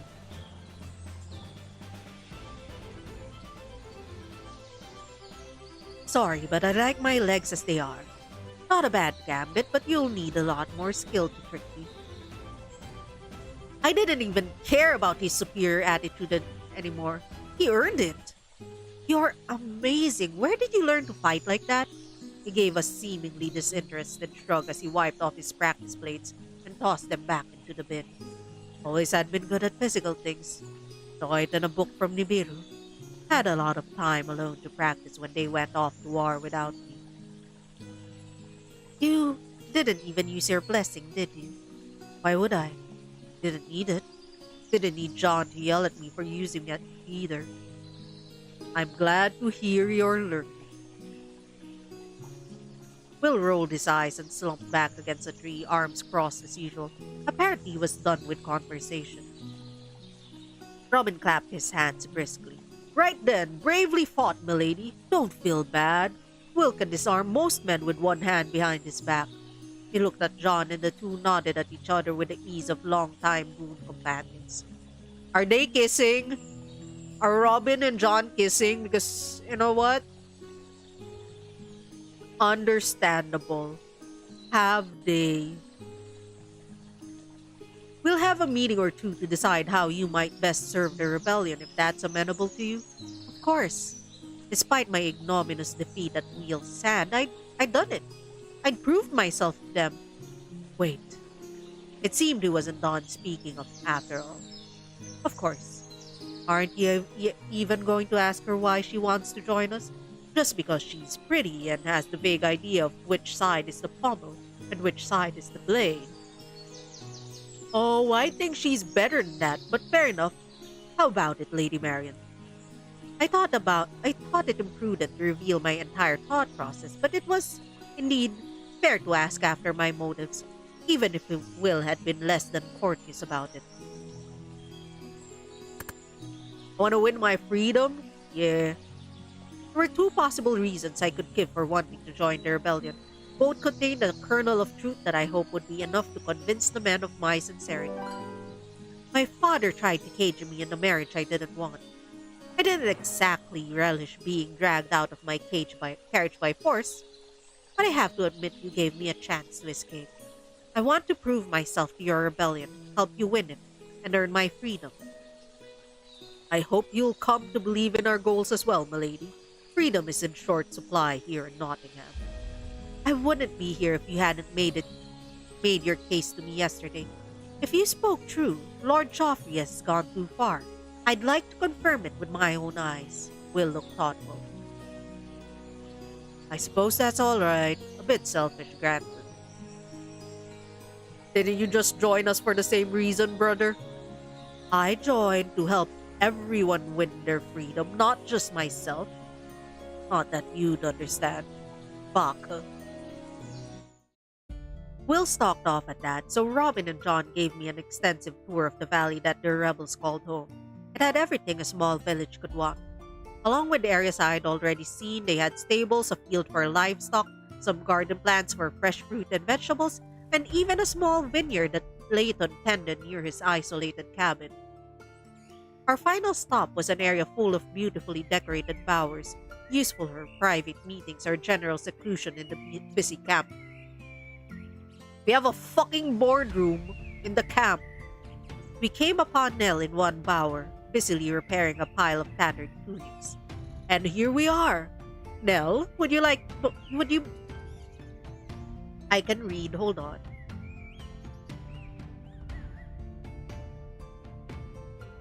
I also might be slightly sick. Would you mind keeping Lady Marion company while we run a few errands? My pleasure, Robbie. She gave me a welcoming gesture and I slid onto the stone bench across from her. I'd help, but I'm afraid I've never been a dab hand with a needle. Not to worry, my lovey. We can chat and pass the time either way. Ah, Nell, the measurements? Of course. She pulled a small marked-up stone tablet out of her apron and handed it over. Robin and John then bid us farewell and headed off towards the fostered part of the secret valley, where the great stags often grazed. Nell and they talked, she sorted clothing, their stories. I'd never spoken to a commoner so easy as I found that I could with Nell. It was a bit disconcerting that she seemed to care so little for the difference in our stations. Yet I found I'd been craving for this kind of connection with an older woman. I could overlook her lack of manners. Why don't we marry Nell instead? Huh? Eh? Can we marry Nell? Can we kiss Nell? Is she in the choices? Is she in the choices? Hold on. Is she? Is she? Devs? Devs? Game devs? God? If you're there, if you're listening, can we marry Nell? As the sun sank into the late afternoon, we were startled by a crashing through the bushes. A small figure with rusty red hair went barreling towards Nell and enveloped her in a huge hug. Nellie, I'm back! Hello, my lovely. Did you have a good venture? Nell tousled her hair, gazing at them affectionately. I didn't see the bad foxes this time, so I picked herbs for our stock. Good work, Rowan. Ah, you should introduce yourself to Marion here. Ah, you're Robin's lady. You're pretty. I'm not Robin's. I stopped short as they hopped off Nell's lap and made as though they were about to give me the same enthusiastic welcome they'd given her. But Nell grabbed them by the collar. Hey, little one, she's a real lady. How'd you greet her? Oh! They put out their hand a bit shyly, and I offered them my own, amused at Nell teaching the child manners that she did not display herself. I'm Rowan. I scout for Sir Robin and Master John. They lowered their head to kiss my hand, and their mop of hair fell forward, revealing their ears. The back of their earlobes boasted tufts of orange fur. My goodness, are you a changeling, Rowan? Yep. I'm sorry. I'm still learning the ways of humans. I'm sure you're doing just fine. I've never met a changeling before. Rowan giggled and sidled up to me. And perhaps you can get me to know me very well? Ayo? Her sly grin told me they knew exactly what they'd just implied. Nell playfully swatted her behind. Behave, you little rumpkin. You know you're too young for talk like that. They may have looked like a human just on the cusp of adolescence, but I had to remind myself that they were likely hundreds of years old. Everybody in Avalon knew a story of a distant relative or a friend of a friend who had decided to become a changeling, giving up their human life for one of idle pleasure in the strange realm of the Fae. They deciding to forego their immortality and become human were considerably more rare. I realized that I was staring rudely and hadn't introduced myself. Ah, I'm Lady Marion of Glastonbury. I'm the newest recruit for the rebels. Oh wow! Are you going to join us? We're going to have so much fun. We can, what's a lady know how to do anyway? I smiled mischievously at them. I know how to fight with a sword, ride a great stag, and I can tell lots of stories. Does that sound fun? Oh, wow! You're just like Nellie. Except I think Nellie only knows how to ride a horse. Oh, I didn't know you were a swordswoman, Nell. To be honest, I hadn't known there was a single swordswoman in all of Avalon, save for myself. Used to be a merc, that's true. I got a mite old for the lifestyle, though. And I had a child to raise and all. Now she's grown enough to her own adventures. I keep an eye on young Rowan here. My accent's all over the place. I didn't know that mercenary companies allowed women. That's fascinating. Ah, the Topaz lines were Sunjati led. Don't care one way or the other what's in your trousers. That made sense. I read that some famed Sunjati war heroes were women, and it seemed that wasn't merely a legend. I felt a twinge of jealousy. I wish Avalon had that kind of mindset. That made me wonder how Rowan would be treated as they grew up. By the by, Rowan, I'm sorry to ask, but are you a girl or are you a boy? No. Do I have to choose? Right. The Fates didn't have sexes like we did. They choose to appear male, female, or neither by their own whims. I honestly didn't know how the physical transition to humanity worked with changelings, and it seemed rather rude to pry too closely. Well, many folk might ask, but I don't think you should have to decide unless you're ready. Maybe I'm just Rowan. You know, I think that's perfectly lovely. The sounds of multiple boots crunching through the forest undergrowth interrupted us. Robin, John, and Will approach our small gathering. Oi, Rowan! Good to see you're safe and sound. Anything to report? Rowan gave a proud salute.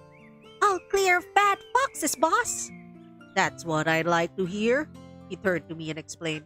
There's been an unusual number of light foxes, half-fey beasts with... Oh, okay.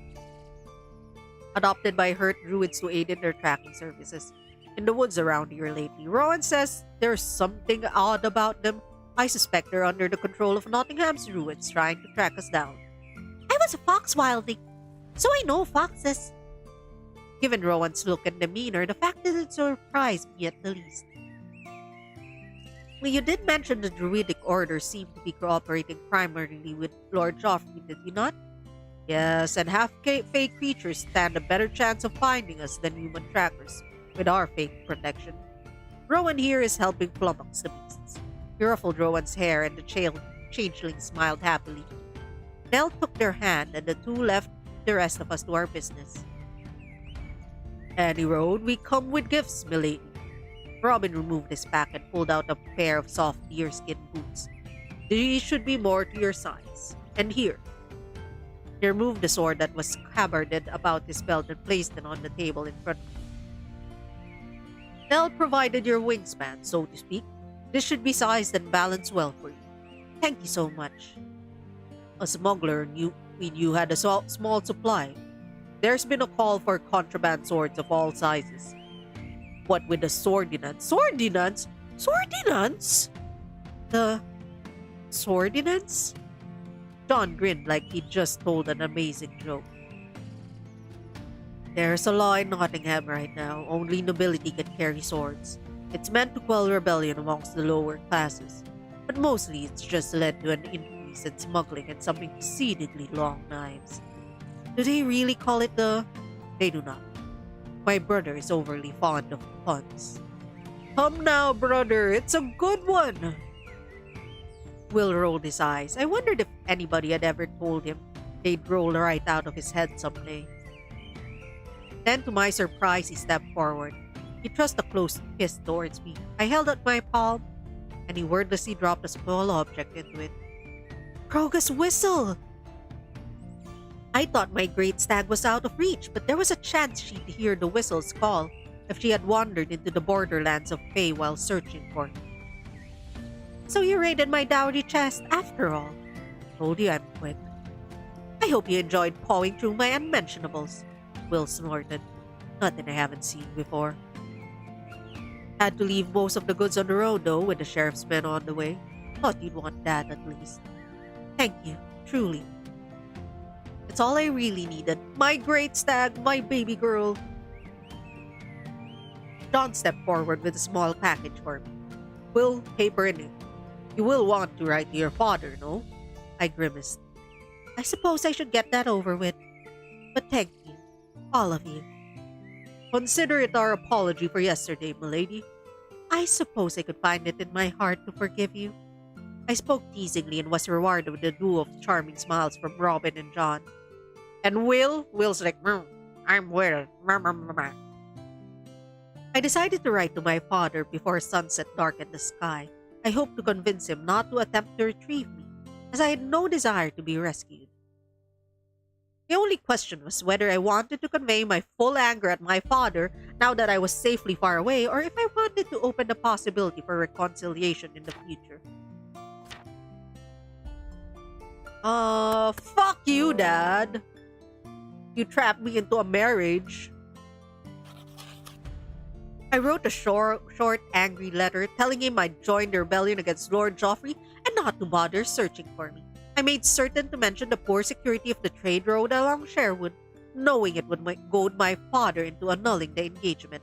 Feeling satisfied, I folded up the letter so I could seal it and have it delivered to Glastonbury. Okay, I'm gonna have to take a 5-minute break. I'm dying. BRB. Hey, Chad. You know what time it is? That's right. It's September. For the entire month of September, you'll get 25% off on 1 month subs, 3 month subs, and 30% off for 6 month subs. So, why don't you do yourselves a favor and subscribe to twitch.tv/MagandaroVT. You'll be able to skip ads and support her. That's twitch.tv/MagindaRaVT. Hope you enjoy your September.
Man, I knew turning on the air conditioner earlier was a bad idea. So bad towards the cold. And by cold, I mean 23 degrees Celsius, but yeah.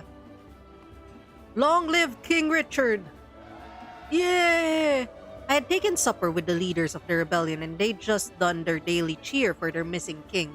I hadn't joined in, still unsure of my own thoughts on the matter. Robin noticed, of course. He raised an eyebrow curiously at me. What do you think, milady? Would you be happy if our king returned?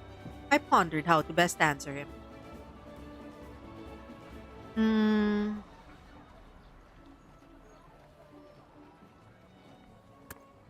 Evade the question. What's more important is how we conduct ourselves as leaders. Good kings or poor kings, we nobles must lead the way, Robin chuckled. A fine sentiment, albeit one that entirely dodges my question. Drat. He noticed. Of course he had, I sighed. It's how I had to live my life. Some of us hadn't exactly had time to ponder the finer points of central governance in the past 7 years. Indeed. Well then, I do hope to demonstrate our good king's ideals to you. My rebellion was based on his vision for a better society. And what kind of man would I be if I rejected the challenge of winning you over? He had always had a charming, flirtatious comment at the last word, didn't he? I wondered if he spoke to all women like that, or if he really had taken a liking to me. Was there an ulterior motive behind the flirtation? I resolved that I would, in fact, watch and learn. There was no merriment that evening, merely soft conversation and gentle music. Still, I was rather fatigued when I returned to my cabin. It took a moment for me to notice a large furry shape huddled in the middle of my bed. I stifled a scream. It would not do to startle whatever animal had decided to make itself at home in my tree. It's a cat! It's a meow meow! Meow! Meow! Meow!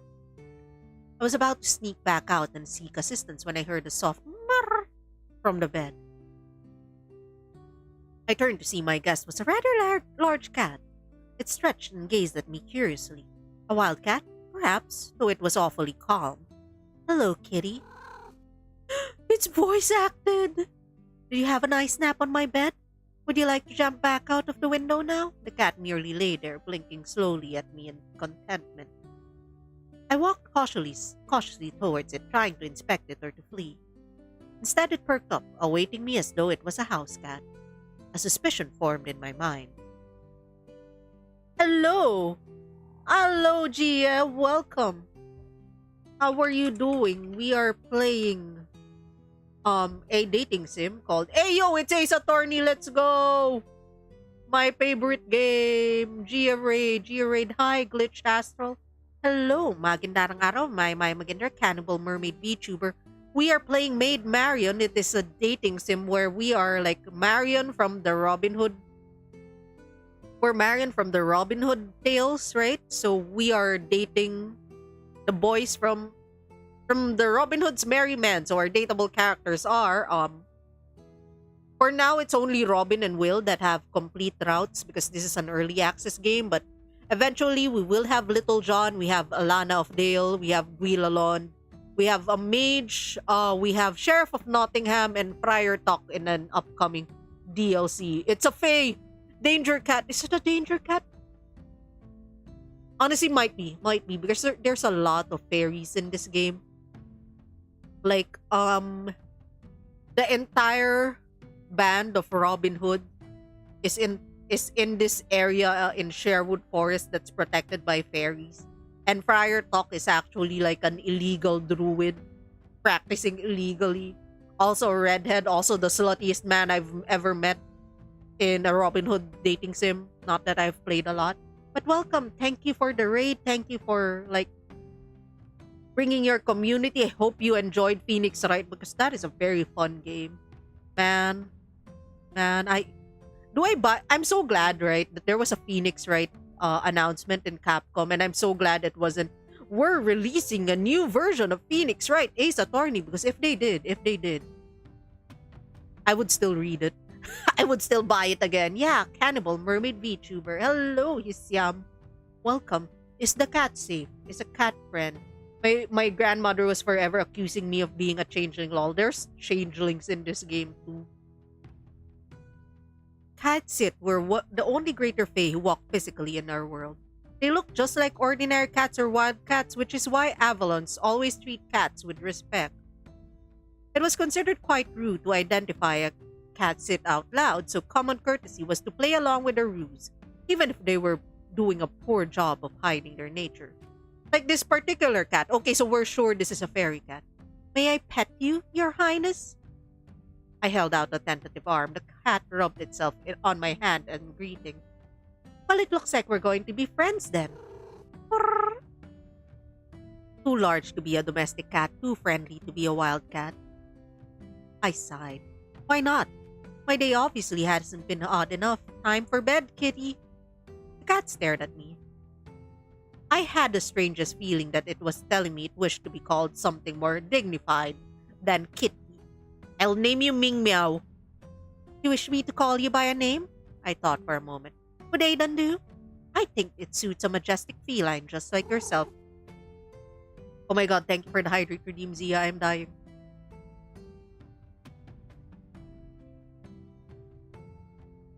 Every hydrate redeem counts in a dating sim like stream. Now more than ever.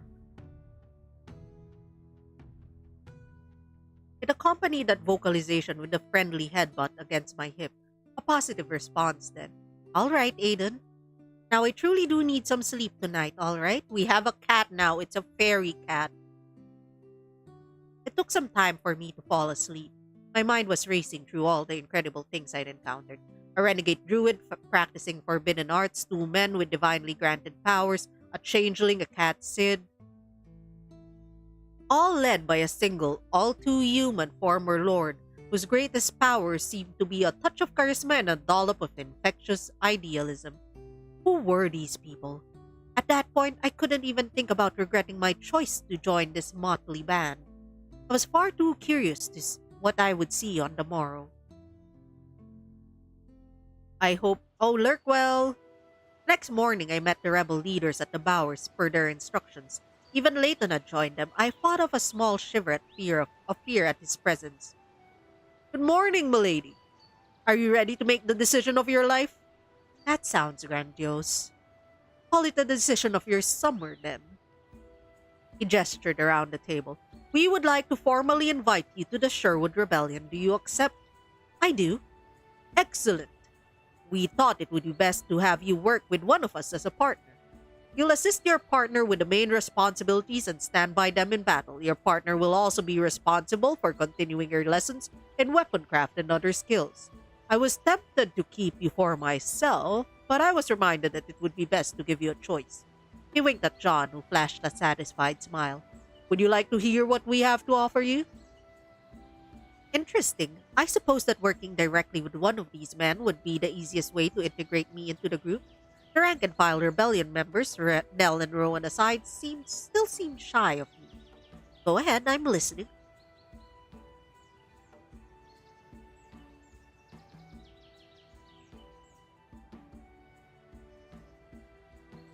Then naturally, we'll start with me.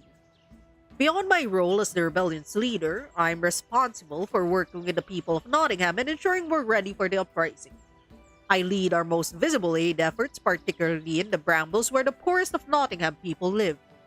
Your experience as a liege lady would fit well with my work, and of course I'd enjoy helping you hone your archery and sword fighting skills. John? The large man turned his golden eyes on me. I'm looking into the corruption in the sheriff's guard. I help protect people from their threats and abuse. I'm also trying to discover who is most responsible. I still think it all goes directly back to Joffrey himself, but it couldn't hurt to identify other ringleaders. We have a bit of argument there. I'm not sure Joffrey is fully in control of his men. John smiled genially at his friend, who shook his head but allowed his second to continue. You have dealt with many difficult nobles, no? I believe you can help me solve this mystery. I can teach you how to defend yourself better, even if you do not have weapons at your hand. And I swear I will protect you and keep you safe. And he'll be as overbearing about it as possible. Please, choose my brother. Perhaps then he'll stop looming over me every moment. All right, Will, why don't you tell the lady what you can offer her as a partner? What? No. Are you refusing to work with her? She'll only slow me down. Robin kept his unusual merry smile, but there was a slight edge to it. And what gave you the idea that this was optional, my boy? Will clenched his fists in anger. Why should I take your orders? I have as much a say in this rebellion as you do. You need my skills and connections. I need you to learn to be a leader. Once I've regained my title, who is the heir of Locksley holding after me? I am. He didn't look happy about the fact. And what better way to begin honing your leadership skills than teaching an intelligent, skilled young woman to assist you in your tasks? Your squadron might be content to act as your cleanup crew, but should Milady choose you, she will play an active part in your missions. Will looked like he wanted to say more, but thought better of it. Fine. She can run the lookout, I guess. She will do more than that. Go on. Will paused and looked at me with an exaggerated sigh. I have two jobs. I'm our connection with the Magpie, the famous local thief. He's currently leading a network of spies who can support the rebellion. He's also my mentor. Will smirked at Robin. The rebel leader frowned and said nothing. John's grimace was far deeper, but he kept his peace. I am also investigating the indentured servitude program in Nottingham. It's all tangled up between Lord Joffrey and the Druidic circles. I rescue folks who wish to avoid it, and I'm trying to see if we can put a stop to it. You. I could teach you 1,000 things about the blade if you're good enough to learn them. Maybe some infiltration skills if you have the knack for it. I've never taught anybody anything before, but if His Highness of Locksley insists, I'll see what I can do. You should still choose my brother, though. I would like you to choose me for a better reason than that, and and nothing will keep me from trying to stop your foolishness, brother. All right, all right. I think that's the best we'll get out of the lad. He slapped the stone table in upbeat emphasis. So, who would you like to work with, m'lady? Robin quite obviously wanted me to choose him, and my experience didn't make me a natural partner for the rebel leader. He might not advance my martial skills as much as the other two men, but he was easy for me to talk to. He'd likely turn the full force of his flirtatious charm on me should I choose him, but I was confident I could protect my heart. Fairly confident. John's kindness and compassion had endeared him to me before the others. Rooting out corruption amongst Joffrey's guard might not play all to my natural strengths, but it was a worthy endeavor. Learning the skills he could teach might also be useful, though I remembered that he would not personally spar me. But might his partnership be too overprotective, or after my long years with nobody to rely on, might I find his protectiveness a balm to my woes? Will didn't want to be my partner, it was true, and I wasn't entirely sure how much I could contribute to his mission. Still, the promise of what he could teach me was quite tempting. I loved the art of the sword, and had never dreamed that I might someday have a chance to train under a true master. Albeit a young, brash one. Yes, you can, Bunny. I have the cards by my side now. His doubts about my skills and usefulness made me want to prove myself to him. Perhaps that was a foolish notion, but I was never one to back down from a challenge. And Leighton, well, he hadn't been presented as an option at all. In fact, he's been dead silent this entire time, sipping from his usual goblet of wine as though this had nothing to do with him. It was one less thing to worry about. Frankly, that man bothered me. Choice locked. Ask about Leighton. Okay, let me draw a card first before we lock this choice. I mean, I'm gonna pick Will. But like, for the sake of, people liking Will and giving an early access to what Will show us. Will show us? Will. What do we have here?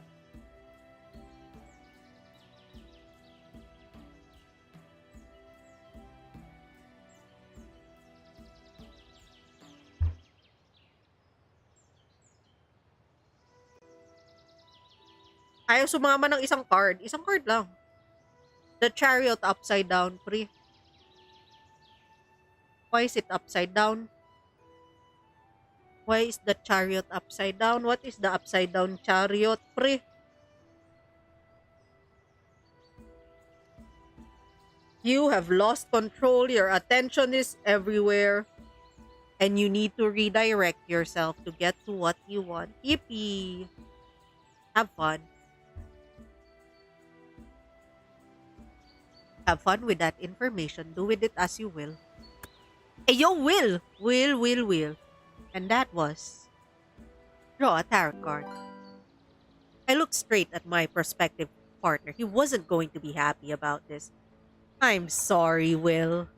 No need to be sorry. I'm happy you're doing the right thing and choosing my bro... I'm sorry because I'm choosing you. You've made it clear that working with me isn't your preference. His brow furrowed. Why in fair would you, Will? The warning in Robin's voice was obvious. Will rolled his eyes at his cousin. Don't worry, boss. I'll do my duty. You've made it abundantly clear that it's a requirement for my position in this rebellion. Will's words were dripping with disdain. John frowned at his brother. I think you will find it more pleasant if you adopt a better attitude towards this. Think of this as an opportunity. As I saw more storm clouds cross Will's brow, I knew that staying around these two was not going to make things any better. I cut in. Why don't we go elsewhere so we can become better acquainted? He gave me a sideways glance that said he knew what I was doing, but he wasn't about to be grateful for it. Fine, let's go. He stalked off towards the main camp, leaving me with no choice but to trot along in his wake. I wasn't expecting an escort on his arm, but still, I didn't deserve that kind of disrespect. I caught up to him while keeping as much dignity as I could. I would appreciate a bit more consideration as someone with shorter legs, sir. He stopped short. Just call me Will. I despise titles. Very well. As you are the senior partner here, you may call me Marion without preamble. I thought a conciliatory gesture would help. Perhaps it did, because he nodded curtly to me. He began walking again, a bit slower, until we reached the main camp clearing. Shall we speak further in my cabin? You flatter yourself. I'm not interested. Oh, by all the shadows. I merely thought you might appreciate some privacy from the listening ears of your somewhat overbearing family members. It was then that I saw a smirk. He'd been trying to get a rise out of me. The rotter. I just like changing the word rot to fuck. I feel like it means the same thing. The fucker, the motherfucker. Your cabin's fine. Will slumped over one of my mushroom chairs. It was a bit too small for him, and he had to put his legs in towards his chest. I sat across from him, trying not to smile at the sight. He glared at me anyway. All right then, princess. Tell me. Was he still going to call me princess? Merely snorted at my interjection before continuing. My brother would have pampered you and kept you safe. My cousin would have doted on you and told you whatever you wanted to hear. Not interested in doing any of that. I must drag you along my duties. You're going to have to learn and keep up. You'll train until I think you're suited to the task at hand. It won't be a nice little woodland vacation. Are you sure that's what you want? I never thought you were going to go easy on me. Yes, that's fine. Why?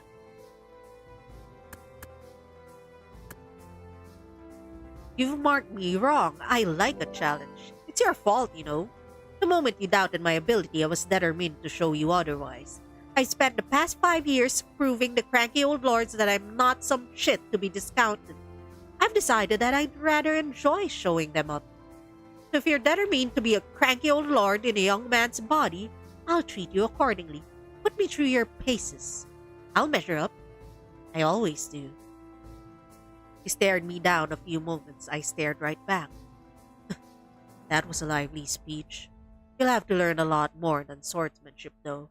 You're going to need stealth, misdirection, lockpicking, climbing skills. To be honest, that sounds like fun. Does it now? He stood. Guess you better get some sleep then. Sleep? It's barely mid-morning. Aye. The other two operate during the day, usually. The night belongs to me. With a sadistic smile and the swish of his red-lined cape, he slid out of my cabin. The door clicked shut behind him. He's a night shift worker. He's a call center agent. I looked at the closed door and began to giggle. The night belongs to me. Did you really say that? Brrr. The cat Sid appeared out of nowhere again and jumped up on my table. I patted him and he butted his head up against my hand. Hello, little friend. Did you hear all that? I really dug myself a pit trap now. Brrr. He trotted over at the foot of my bed and curled up, ready to sleep. I shook my head bemusedly and prepared to join him. Working with Will was certain to be full of unexpected twists.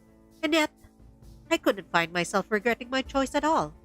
Regrets were for people who weren't about to show a smug, self-satisfied swordmaster what they could do. Fuck you, Will. I think that's enough for me, not because I'm not enjoying the game, but because I feel kinda sick. But yeah, if you are interested in Maid Marion, I pinned the game link. It's also on Steam. It's Let me see how much it costs on Steam. It's 15% off because of the Fall in Love Fest, but also the Steam Fest in general. It's 650 pesos on Steam. Maybe twice that price in itch because Steam has regional pricing. On Thursday, I'll probably go back to streaming like Marvel Rivals or something like that because I got roped into a tournament. The developer assures that no Gen AI was used in this indie game. That's great. I'll probably be playing this on my own time along with like the other games like Sigh of the Abyss and Second Skin, Chronotopia. I Those three devs, right? They reach out to me on email like, "Hey, play our game." And I was like, "Okay, sure." And oh my god, all of those three games, I love them. How did these devs know? How did these devs know that I was the type to like fall into, "Oh, fairy tale game. Oh, game about that looks like VTM. Game about Robin Hood." Oh shit. Well then, I guess I'm stuck here forever. Fortunately, these games are also playable on the Steam Deck, so yeah, this might be my pre-sleep reading now, these three games. Anyway, let's look for someone to raid. If you're a subscriber, this is our raid message. If you're not a subscriber, this is our raid message. Let me see if like... Okay, guys, we're gonna raid Mire. I think she's still live. She's also doing tarot card readings, so let's raid Magic Mire. And I'll see you next time. Maya muli. Paalam. Bye-bye. Bye-bye. I'm gonna like cough and snort after the stream. Oh, I'm sick. Bye, guys.